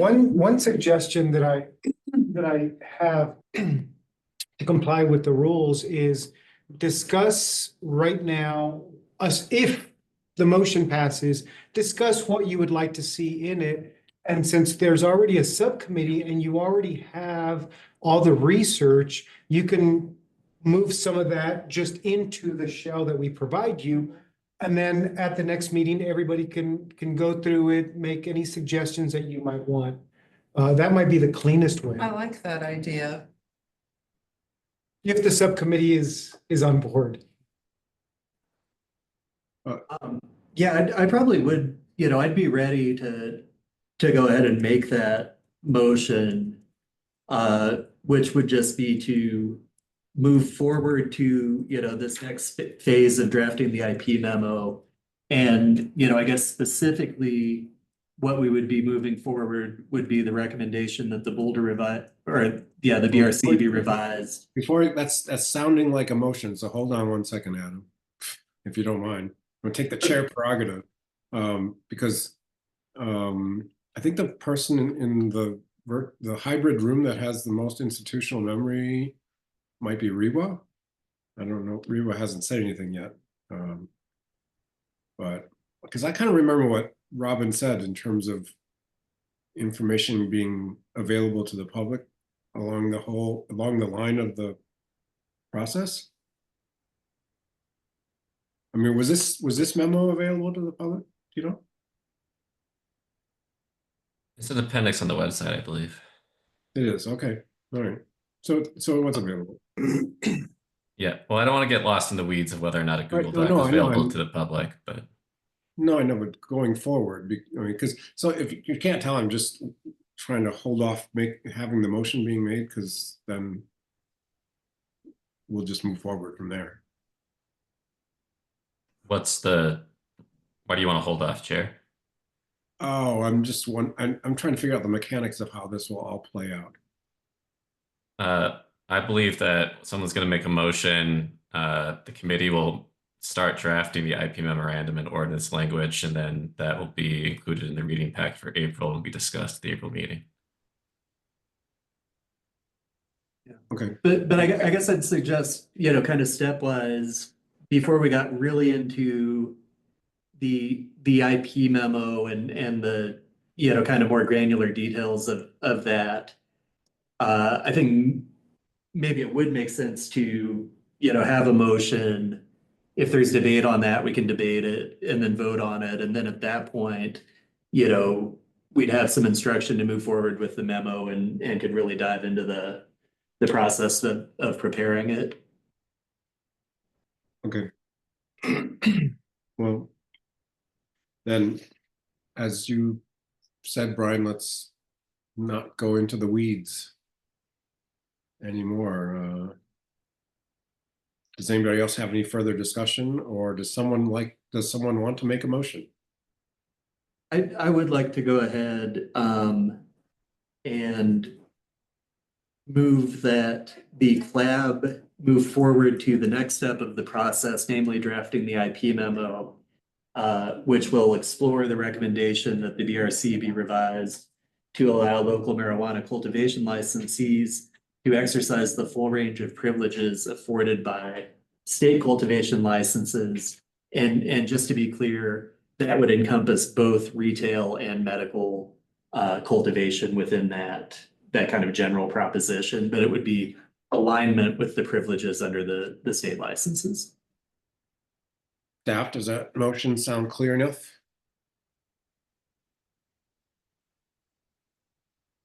Do you want, in the past, we would have people put the things in writing and then we would look at it and then, but I don't know if we need to do that. If you could please make sure that the text of that is very clear, because I have Sure. to capture the motion in its entirety. Okay. So I would move that we proceed to the IP memo drafting phase with the IP memo to explore the recommendation that the code be revised to allow local marijuana cultivation license holders to exercise the full range of privileges afforded by state cultivation licenses. I'll pull it off the audio. Thank you. It's really just the sentence in the memo that starts with "in conclusion," and just that would be what the IP memo would focus on and advancing that recommendation to the next step to council. I may reach out to you by email to have you clarify your motion. Sure. I can't get it correctly off the audio. Okay. Okay, is that clear enough to everybody else in the hybrid room?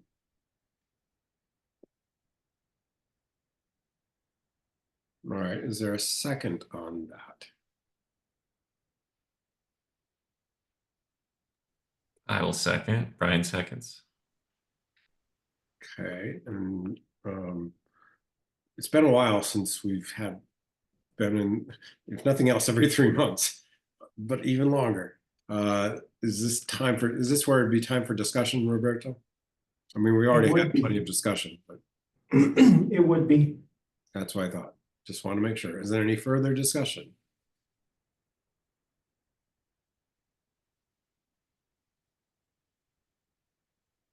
All right, then I guess we'll do a vote then, Kristen. Member Foster, Aye. Member Green, Aye. Member Keegan, Yes.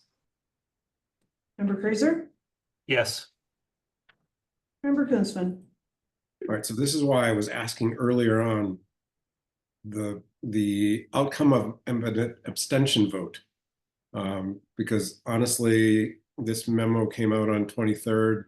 I was busy with holidays, and then I went to Cuba and I didn't get to see it till around sometime this morning.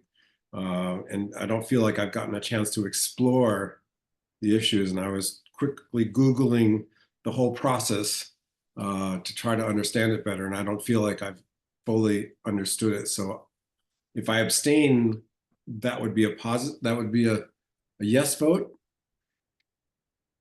If you abstain, it is just based on those voting. So it's as if you missed today's meeting. Okay. So we would be looking for a majority of those voting. Then I'm gonna vote no. Because I just don't feel prepared to vote yes. Member Noble, Respectfully, no. motion passes 4-2. Okay. Do you need any further guidance on that issue? I don't believe so at this time. Okay. So we're ready to go on to, are there any additional policy suggestion forms received? Yes, agenda item number 5, policy suggestion form from Robin Noble on incentivizing low THC concentration products. This is step 1. Or sorry, we have done step 1 is the intake. Here at step 2, the first CLAB meeting. Policy suggestion form is in your packet. It starts, excuse me, on page 24.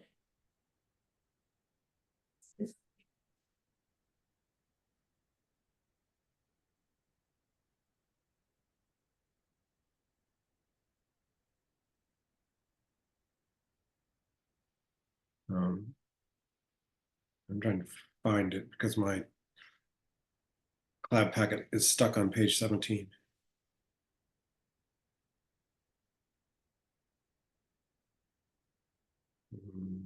Okay, Robin, do you want to Sure. discuss this? Sure. Okay. Did anybody have a chance to read this policy suggestion for page 24? Thanks, Brian. Anybody else? Thank you, Adam. Because Does it's it count, does it count, the speed reading count?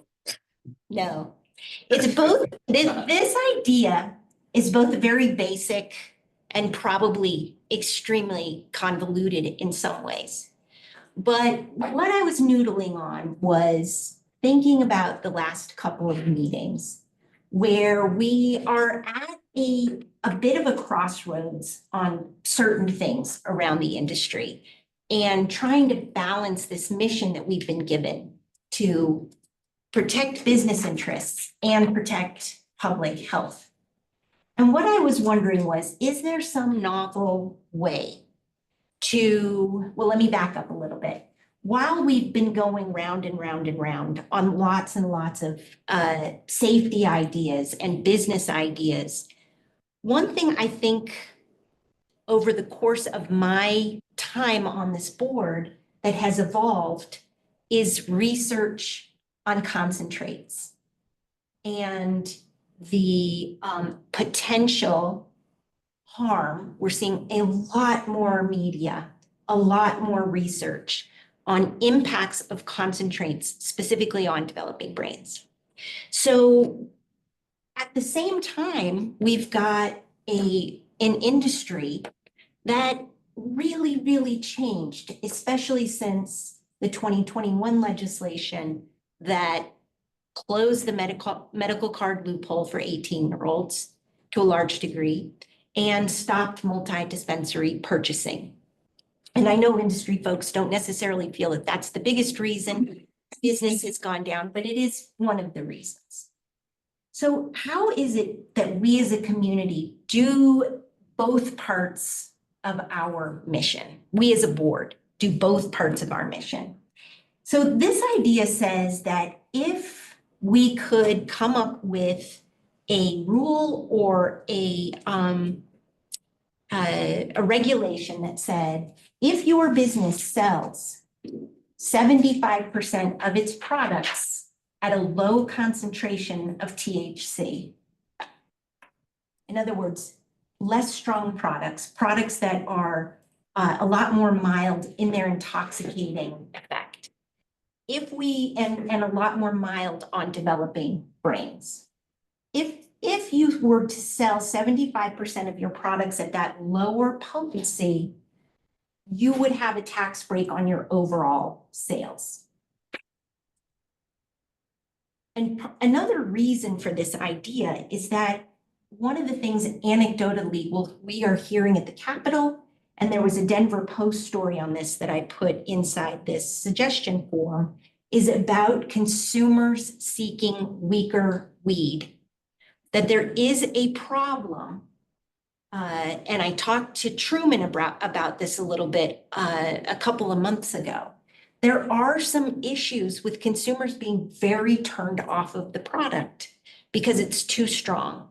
And so a first user uses it and then they're not interested anymore. And as all of you know, I don't want to encourage more use, but I would like to encourage lower use. And I'm just wondering if you guys noodled on this, what you thought of a novel idea like this. Is there a way to not penalize, but to incentivize businesses with a meaningful tax break on total sales if they sold lower concentration products? Open to any and all feedback. This could be the dumbest idea ever, but I just wondered what you all thought. But be nice.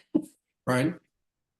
No, Member Noble, I like the intention and the sort of the approach to the implementation of what you're trying to do here. My question is, why the choice to focus on all sales, presumably with like a MIP, with a single business, versus just having some sort of differential sales tax on the products themselves? So like, why focus on the business 75% threshold of sales versus just let's triple the sales tax on high concentrates and have it on low concentrated products? Like, what would be your Yeah, I intent. mean, I think that's a little bit punitive in a way, or sets up, obviously, both of these ideas set up a two-tier system. But the orientation of this idea maybe not only incentivizes lower sales, lower concentrate sales, but maybe it creates some partnership with community around that as well. Maybe it creates a warmer feeling versus just, this has come down on us. It's kind of like when you buy gasoline and you get a discount for paying cash. They don't call it an extra charge for using your credit card. You get a discount. So it's kind of an orientation that's a little more positive in nature. That was the thinking there. Thank you. Stacy? So I Oh, all right. I don't know who's first. I didn't see Stacy's hand up. Either one of you. Go ahead. I'm not in a hurry. It's fine. Oh, okay. So I do have one very positive comment, which is like, I like the idea of sort of incentivizing businesses to be good, you know, that it's not always some kind of a punitive thing, you know, we need an extra tax or we need, you know, so something that, you know, feels more like an incentive, I think is a great idea, and I like that idea, and I like that concept. I think I have some somewhat big thoughts on the topic, and I'll try to keep it comparatively short. So I do think that there is some demand for lower potency products, but I think that the market is going to provide that just because it's hyper competitive, and all these businesses are chasing customers and they're all chasing market share. So I think that if the consumers really want to put money into these products, I think the businesses are going to be incentivized to fill that gap just because they're really looking for a competitive edge. And you know, I think some lower potency products, I can see why they might be popular, especially edibles and different edible formulations. If we're talking about smoked cannabis, I do think there's a trade-off there, which is just that, and it's kind of like with liquor, right? You know, there's a wide variety of percentages of alcohol, you know, everything from 3.2 beer up to you know, cask strength whiskey that's sold, and it meets different people's preferences. But if someone has a certain kind of level of high that they're trying to achieve, and all they have access to is the lower potency product, they're gonna have to smoke more to get to that level. And there could be a trade-off there with taking in more smoke and more particulate matter, you know, which generally isn't good, you know, versus some of the perceived benefits of a lower potency product. To me, having a wide variety of products the way that we do for alcohol is good and is kind of consistent with Amendment 64 to regulate alcohol, or pardon me, regulate marijuana like alcohol.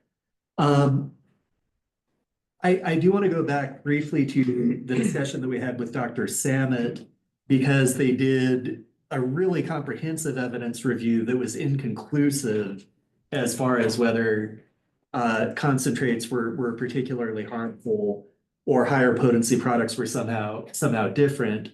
You know, Dr. Samet acknowledged that we're talking about the same molecule, delta 9 THC, and as far as I know, there isn't strong evidence that this same molecule, you know, it would be more of it in a higher potency product if you're taking, you know, one hit. But again, a lot of people just consume whatever amount they need to get to a certain level. So I like the idea of the incentive, I really do. I do think that having, you know, and I know this is not the proposal, but overtaxing the products or restricting them unduly can lead to bad consequences, because if they're popular products, that can really invigorate the illicit market. And at least with the licensed products, you know, they're tested and they're age gated. So in my opinion, it's good that you're being creative and kind of thinking outside the box and thinking of different ways to incentivize good behavior. I do have some questions or concerns for the reasons that I just articulated, but I like the creativity going into the proposal. Okay, I mean, and thank you so much for that, Adam. That's super valuable to me, and I understand there's nuance and lots of details that would have to be worked through to make something like this work. But I'm glad you brought up Dr. Samet, because I did want to mention his group has just published a website, and it's called the T on THC, TEA on THC. And it's their new public health campaign for young people. And I have to tell you guys, I am incredibly pleased with what they just did. It's maybe the hardest hitting, clearest, least condescending messaging I've ever seen to kids around THC. And it's very, very clear on the potential for harm with respect to concentrate on developing brains. And so that's worth checking out for sure. And it is, I think, as business owners in this space, worth sharing with your adult customers so you can make sure that they are getting that information to their kids as well. And I hope you will do that. But I went off on a tangent, but it's T at THC, the T on THC, TEA on THC. Dr. Green, what did you think of the proposal? Yeah, thank you for putting that together. I think it's really cool. I really encourage something like that. I would be fully supportive. I'm not a very creative person to come up with like innuendos on how to do it, but I think it's a great idea. I would agree, at least in my experience, that there is kind of a deficit seemingly in the market for people who aren't shopping for like the super strong high and kind of using it maybe for semi-medical, not necessarily enough to be approved in Colorado kind of condition, but they need like a lower potency product and it can be harder for them to find. At least that's the feedback I've heard. I also think that having more of those products just simply available just allows people to have more choice when they shop. And I can understand how right now, just because a lot of the demand is in that, stronger product category, that it steers the businesses away at the moment from keeping more of the lower potency products. And so I think some idea along the lines of what you're suggesting, Robin, would be great. I mean, to provide some sort of incentive that these businesses would be able to offer, not necessarily have to, but that they could, that would translate into, money in their pocket, the downstream end. So, therefore an incentive, but also just offering a better product selection in general to consumers. I know, we've talked a lot, and I'm sure everyone's aware that there are a lot of issues with it's not just youth. I mean, that's its whole conversation in itself, but high potency products in general. We have a lot of unanswered questions. And so it's not so much saying let's take those away as like let's diversify the options available for people. So I think this is a cool idea, and thank you for submitting that. Yeah, you bet. And Dr. Green, that was something that Truman said as well, really similar to what you said. We have a high demand for the more concentrated products. So that got me thinking, how do you help a business pivot and offer more choice without telling them they have to, or slapping a big tax on the higher concentrate products? Can we reward a greater diversification of products? So thank you for interpreting it that way. That's exactly what my intention was. I think that's cool. I mean, separately, again, separate tangent from your document, I agree with what Brian's idea was about, maybe we should be taxing the high concentrates higher. If indeed there is enough science to show they're a higher risk. It's like kind of the same idea as cigarettes. It's like, all right, well, if you're going to buy it, you're going to have to pay a lot for it. So that's a whole separate thing. I think what you've put forward here is, very creative and cool, and I would support something along these lines. So I have a question for Brian. Because you kind of hinted that you would wonder about a different way or a different approach. My first or primary substantive concern is just that what Robin's proposed in the details, that like the sale, like calculating the sales at a MIP or business level might be like unnecessarily complex versus just like weighting the proposing something where the sales tax is different by product concentration. So like my feedback would be do it product focused versus business focused, just to make it simpler from like an enforcement compliance perspective, while recognizing the excellent and positive intent between like what you put here. I just think that from a compliance and implementation perspective, like a product centered versus a business centered kind of approach would potentially make better sense. Well, as I think about it more, I would have like other kinds of things, but I'd be happy to share those with Robin. I mean, I'm not an economist. I don't know what the kinds of the equilibrium effects of how do you like set those rates to ensure that we're not adversely impacting our sales tax revenue, or sort of harming businesses' ability to compete, or ensuring that there's a large enough market that would benefit from where there'd be enough demand for these kinds of products. But all things we need to think about as well. I think that's a reasonable point. And for the staff in the room that also sit on the alcohol board, are there differentials based on concentration or categorization in alcohol taxing? So that we're very, very fortunate to have our interim finance director, Joel Wagner, in the room. I'm gonna see if he can jump on if you would so desire. Yeah, better. But as far as I can tell, yeah, hold on, let me get him in here. One moment.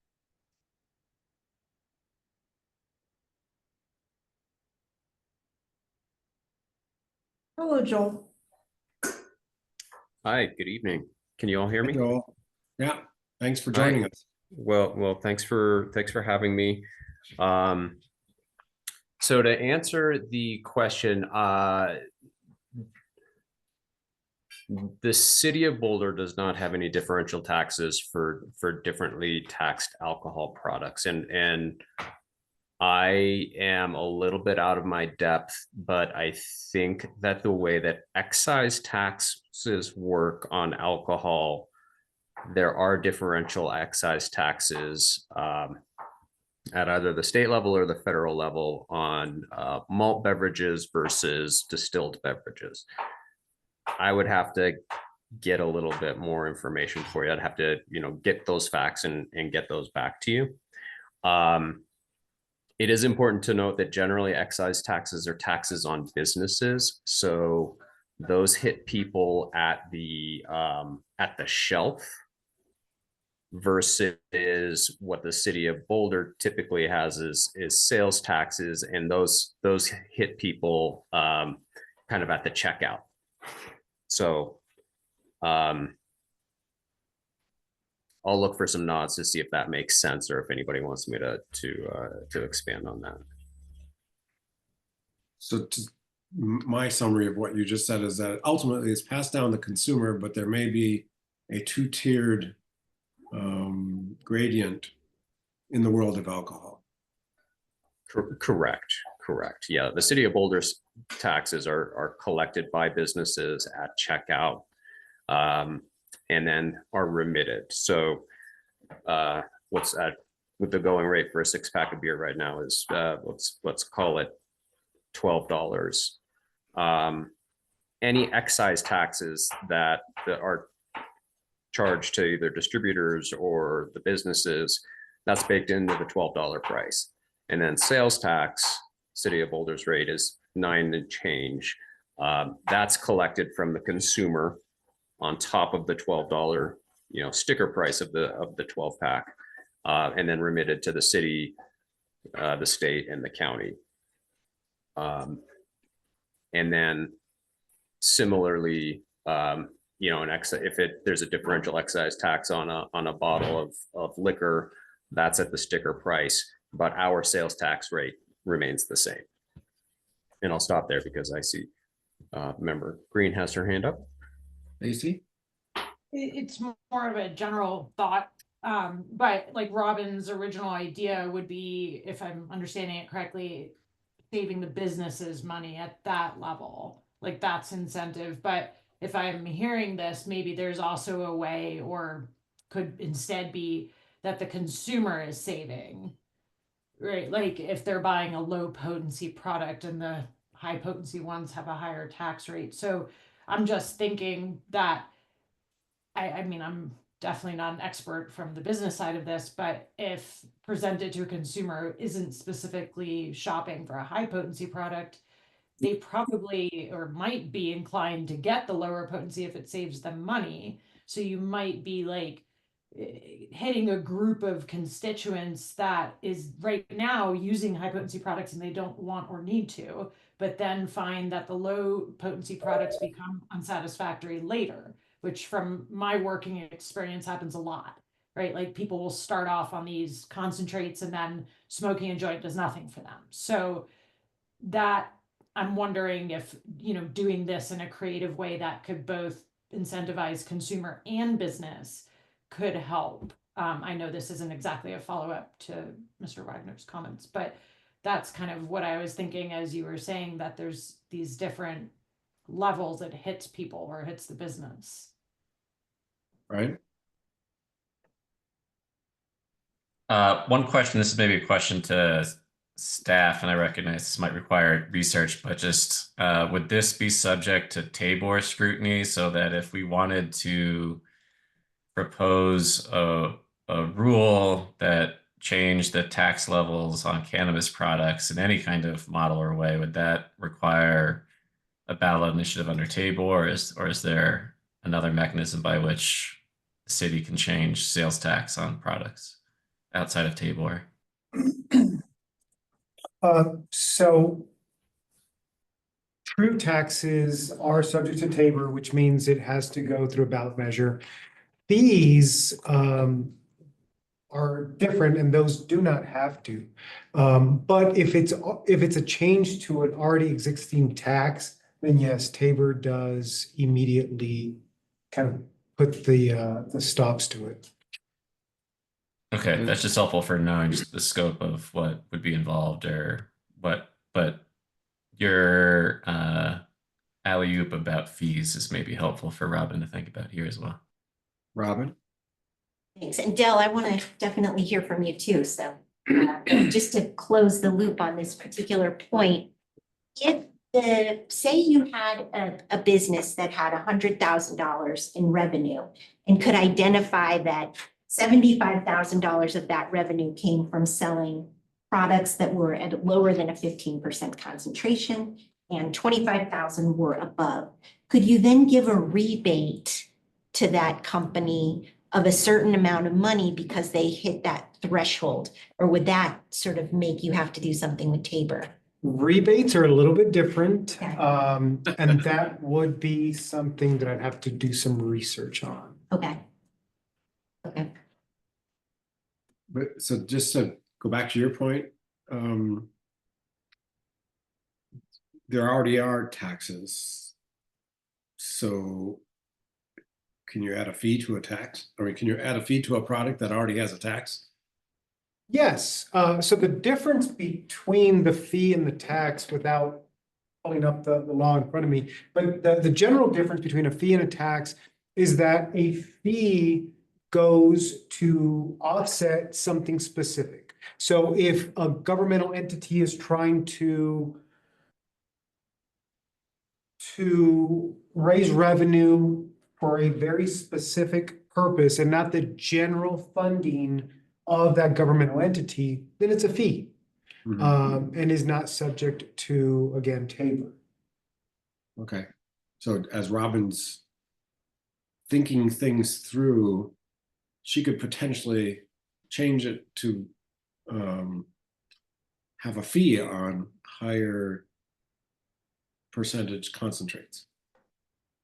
Well, I've heard that idea many, many times from people at the state level, from lobbyists for different groups. I'm not sure I love that idea because it's, creates this two-tiered thing. And I don't know, people tell you you can't or you shouldn't, it just maybe makes it more attractive. To me, it's off kilter. We have this industry here. They are in our community. How can we incentivize them to sell products that are probably safer? How can we make that mix? Because the mix has changed really in what the research shows about what especially daily users are using. And how do we just reorient or start moving people in a different direction? Can be powerful over time. Well, we're often compared to the alcohol industry, and for better or for worse. I mean, I'm not sure. It sounds like it's actually a tax differential, right? Not a fee for the higher concentration alcohol, right, Roberto? It's a tax differential, not The excise fee that he mentioned, that's between malt liquor and distilled. Oh, it's a fee. It's a fee. It's a fee. It's a fee. Cool. Okay. Well, all right. Well, more food for thought, or drink for thought, whatever. So Joel here, sorry. And I'm happy to do the additional research and come back to you. My understanding, my belief is that the differential is an excise tax. I'm not sure where it happens in the chain, but just to clarify, the city of Boulder does not have any differential. For us, it's the same sales tax rate on anything that a liquor store sells, whether it's alcohol or limes or mixers or wine glasses. For us, it's all the same sales tax. But if the board would like, we can certainly get some clarification for you to the extent that my attorney allows me to do so. What about if Robin just works independent or communicates independently with you? Is that okay? Sure. We can follow that up. Okay, are we ready to move on to matters from the city attorney? Well, just as Just one more okay, industry sorry. person. Yeah, I wondered if Dell might have something to say. Oh yeah, you did. Sorry, I forgot. Del? Yeah, thanks, Robin. Yeah, appreciate the work you went into putting, to coming up with this concept. I think list taxes are great. So if that will encourage people, businesses to stock more, low THC products so they can get a break on their taxes, sounds awesome. Maybe it should be in line with how we tax alcohol. Because that was the intent of Amendment 64 to regulate cannabis like alcohol. So, my concern is, the industry wants high THC products. So, companies can stock their stores with beverages and microdose gummies. But if people are wanting to buy something that's stronger, they're going to go elsewhere. And all flower products, there's very rare products on the shelf that are around 15% THC. Coming from my background in cannabis testing, everything is average 25 to 28% THC for flower products. So but it's a great idea. Yes, it sounds good. I think we should research it more. Okay, Robin?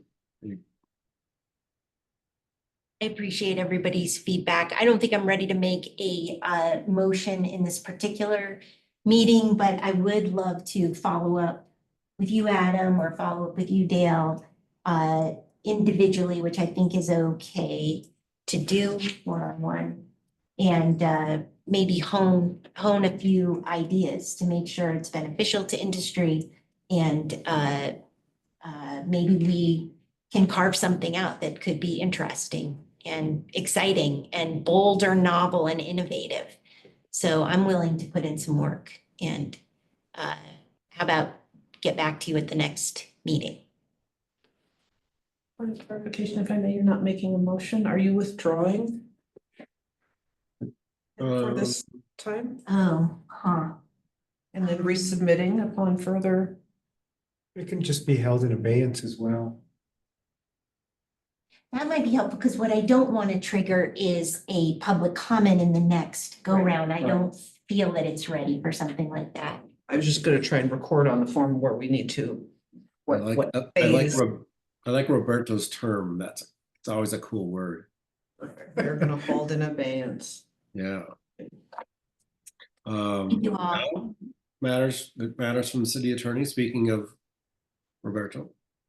Thank you. No matters from your attorney. And regulatory licensing office. Certainly. I'd like to go and allow Kristen Changaris some time to speak. Thanks, Kristen. This is Kristen Changaris, licensing manager. I just wanted to let everyone know that this will be my last meeting with CLAB. I'm leaving my position with the city at the end of the month, and I would like to introduce you to our new licensing manager. Her name's Elisa Darrow, and she is here in person at the Brenton building. So I'd like to invite Elisa to introduce herself. So my name is Elisa Darrow. I have worked in government since about 2007. I started with the city of Longmont and happened to actually be a previous city of Boulder employee, which is why I wanted to come back so badly because I know how great it is. In between there, I worked for some small towns, Berthoud and Wellington, and a contract at the state of Colorado as well. So if you have any questions or if you need anything, please feel free to reach out to me in my role. I'm really excited to get to support you. Welcome. All right, and oh, go ahead. Adam, did you want to look like you were gonna say something? It's probably what you were gonna say. I just wanted to wish Kristen the best in her future endeavors and thank her for all the hard work she put in for the city. Exactly, but I guess I'll let you all go first and listing Kristen's accolades. I mean, I would just say, Kristen, you were solid as a rock. You were responsive. You answered questions. You did a great job, and I'm very appreciative of your service to this group and to the city generally. I'm sure you're going on to exciting things, so thank you. Thank you. I appreciate that. It was great working with you all, and I'll be following along to see where this board goes. You're doing great work, and everyone's been wonderful to work with. So thank you all. Others, Brian, Dell, you're new to the game, so I don't know. No, just thank you, Kristen. Just echoing other people's comments. You've been super responsive, professional, just a pleasure to work with, and I wish you all the best with whatever comes next for you. I'll echo that. Thank you for all your hard work. You're always really on your game and it's very impressive. And I'm sure you'll be an asset to wherever you land. So good luck with what is coming next for you. And thanks for all your work here. Thank you all. I really appreciate it. And obviously, I would echo what everybody else says. And you've been a stabilizing influence, and we've been through a lot. You and some of us and most of us really, but it'd be interesting when you write your memoir someday, how would you write about the CLAB, but we'll see. Thank you, Tom. And is it Elisa or Lisa? Because I didn't catch that. Elisa. That's what I thought. Okay. Which is spelled? A-L-I-S-A. A. Okay, not E. Okay. All right. Thank you. And welcome, Elisa. Do you want to give, well, you already gave a little bit of a bio, so thank you for that. Other matters from the regulatory licensing office? Absolutely. In your packet, you will notice the flyer for board recruitment. You also did receive this in an email. Just to point that out where we are at in our window. So December 16th to January 31st. There will be a open house January 14th from 4:30 to 6:30 at the Penfield Tate Municipal Building down at the corner of Broadway and Arapahoe. If you know of anybody that wants to swing by and speak to us and get some information, or just refer them over to us or the recruitment process, please feel free to let people know. What was the date on that? The open house is January 14th from 4:30 to 6:30. The flyer is in your packet. Page 28. I saw it, but I didn't see a date. Is it, oh, okay. The top half opens up early and you have to wait for the bottom half to finish opening. Okay. All right. Got it. All right. The open seats currently on the cannabis board are for, can you remind me? Certainly, one second. So we have, get back in here, I apologize. There was the Kate Thompson vacancy. So there's an ex officio member position, correct? And then we do have I think it's an at-large. Right. And then I've got to remember who's coming off. I'm not sure anybody's coming off right at this time, but I did have a sheet. So we have a community at large member, an ex officio non-voting member. Dr. Green, it looks like you are with us through March of 2025. I think that's true, yes. Yes, that's what my records are showing. And then it's actually going to be 2 ex officio members. Mr. DiCarlo filled in for a vacancy. So his term was only 1 year. So it will be 2 ex officio and 1 community at large. And then Dr. Green is also a community at large. Okay, thank you. All right, do you want to go over the revenue reports or what else is on your list? So as always, per request by the board, you see in there, you have the copy of the link for the revenue sheet if you've downloaded the packet. Excuse me, and also the list of current cannabis businesses. I will note that the next club hybrid meeting is April 7th, 2025. Packet materials will be due no later than Monday, March 24th. All right, and anything else before we go on to? Yes.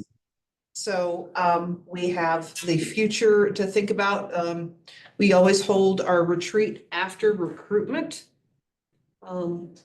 So we should have someone in March. We kind of had to delay for retreat last year due to the fact that we had some staggering and some non-appointments until we could get a more robust and full roster of board members.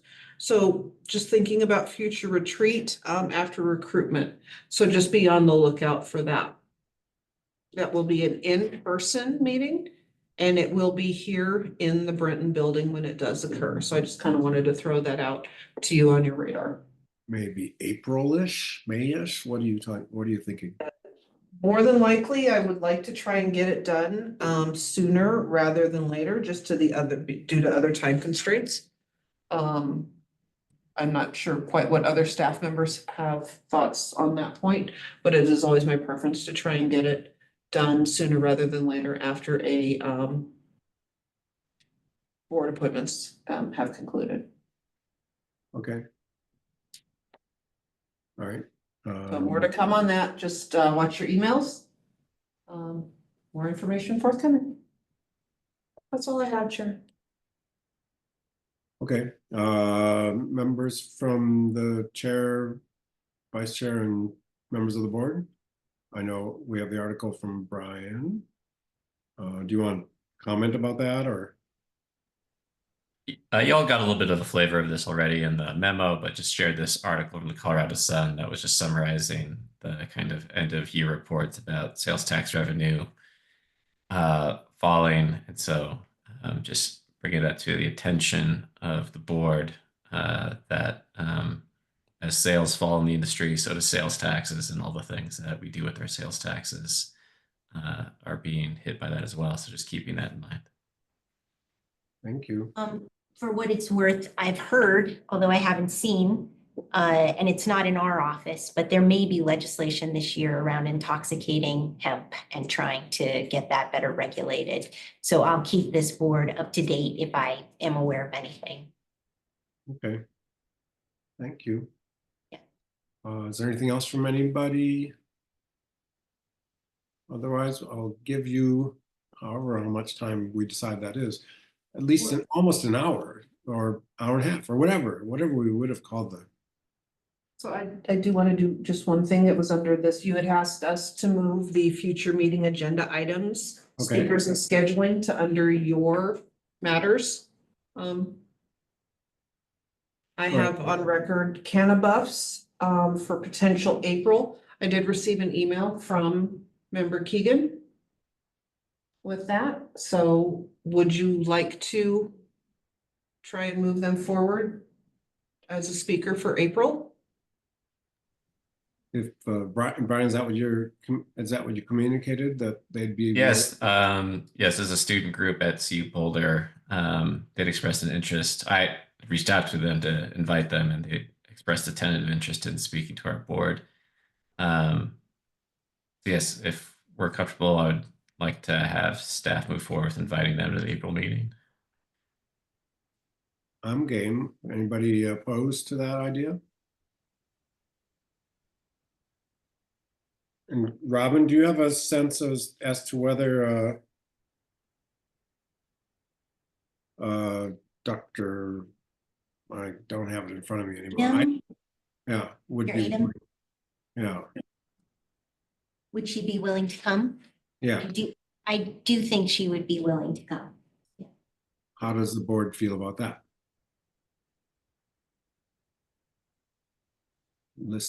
Mention any objections or I see everybody is okay with it. It'd be an interesting contrast. They're both coming. Might even be interesting far beyond the scope, as Dr. Green pointed out earlier, far beyond the scope of the particular question we looked at today. Just the work she's doing generally is kind of exciting and interesting. So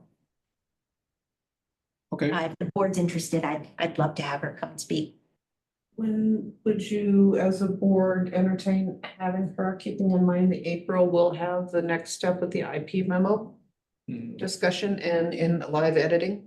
Yeah, that's a good point. And if we want the students, we better get them in April, because it'd be tough to get them in July. So yeah. Okay. All set, Kristen T? If you would you like me to try and connect your speaker with me for a potential October date? Sure, I'll send you the details. Thank you. October date? Yeah. All right, with the board? October? well, just because April would be, or perhaps July, but April would be I'm sorry. too long if we had. July. Yeah, so maybe There was Dr. July in there. I skipped straight over summer. That's not like me. Yeah, so maybe for July. July, thank you. But it kind of fits in with the topic, doesn't it? Are you worried about too much? I mean, we can go till 6:30 or more, whatever. We can do whatever you want. I just need to know when to make invitation. I thought it tag team well. I mean, the cannabis is like a separate issue. And you're right, Adam. School year is a better time for that. And we've been inviting them for a while, so let's go with that. But it might gel with the other agenda item too. That would be my preference, but To have in April? that would be my preference to have it in April, but I respect that there's other members that are concerned that could be problematic to the thing you're pursuing. So I don't know. Adam, I appreciate that. I'd love to have her for the context of this, but again, I don't know. Is if any- you're is there willing to anybody connect opposed? with her while you're working on the thing, but Is there anyone opposed to doing all three things in the next meeting? You are held to a 6:30 stop time, so. Okay, I think That's we kind can of do it. self-imposed. I think we can do it. I'll give you extra time today. And we still may get done well before 6:30. How's that sound? Okay, I saw one. I see one response, so I actually have to go to another meeting myself, so anyone want to ask for adjournment? I'll move to adjourn. Any second on that? Any, I think we can we just say, anyone opposed? Okay, let's adjourn, and thank you, everyone, and Happy New Year. Happy New Year. Happy New Year. Thank you, board. Thank you, staff. Have a good evening. I'll be there next time.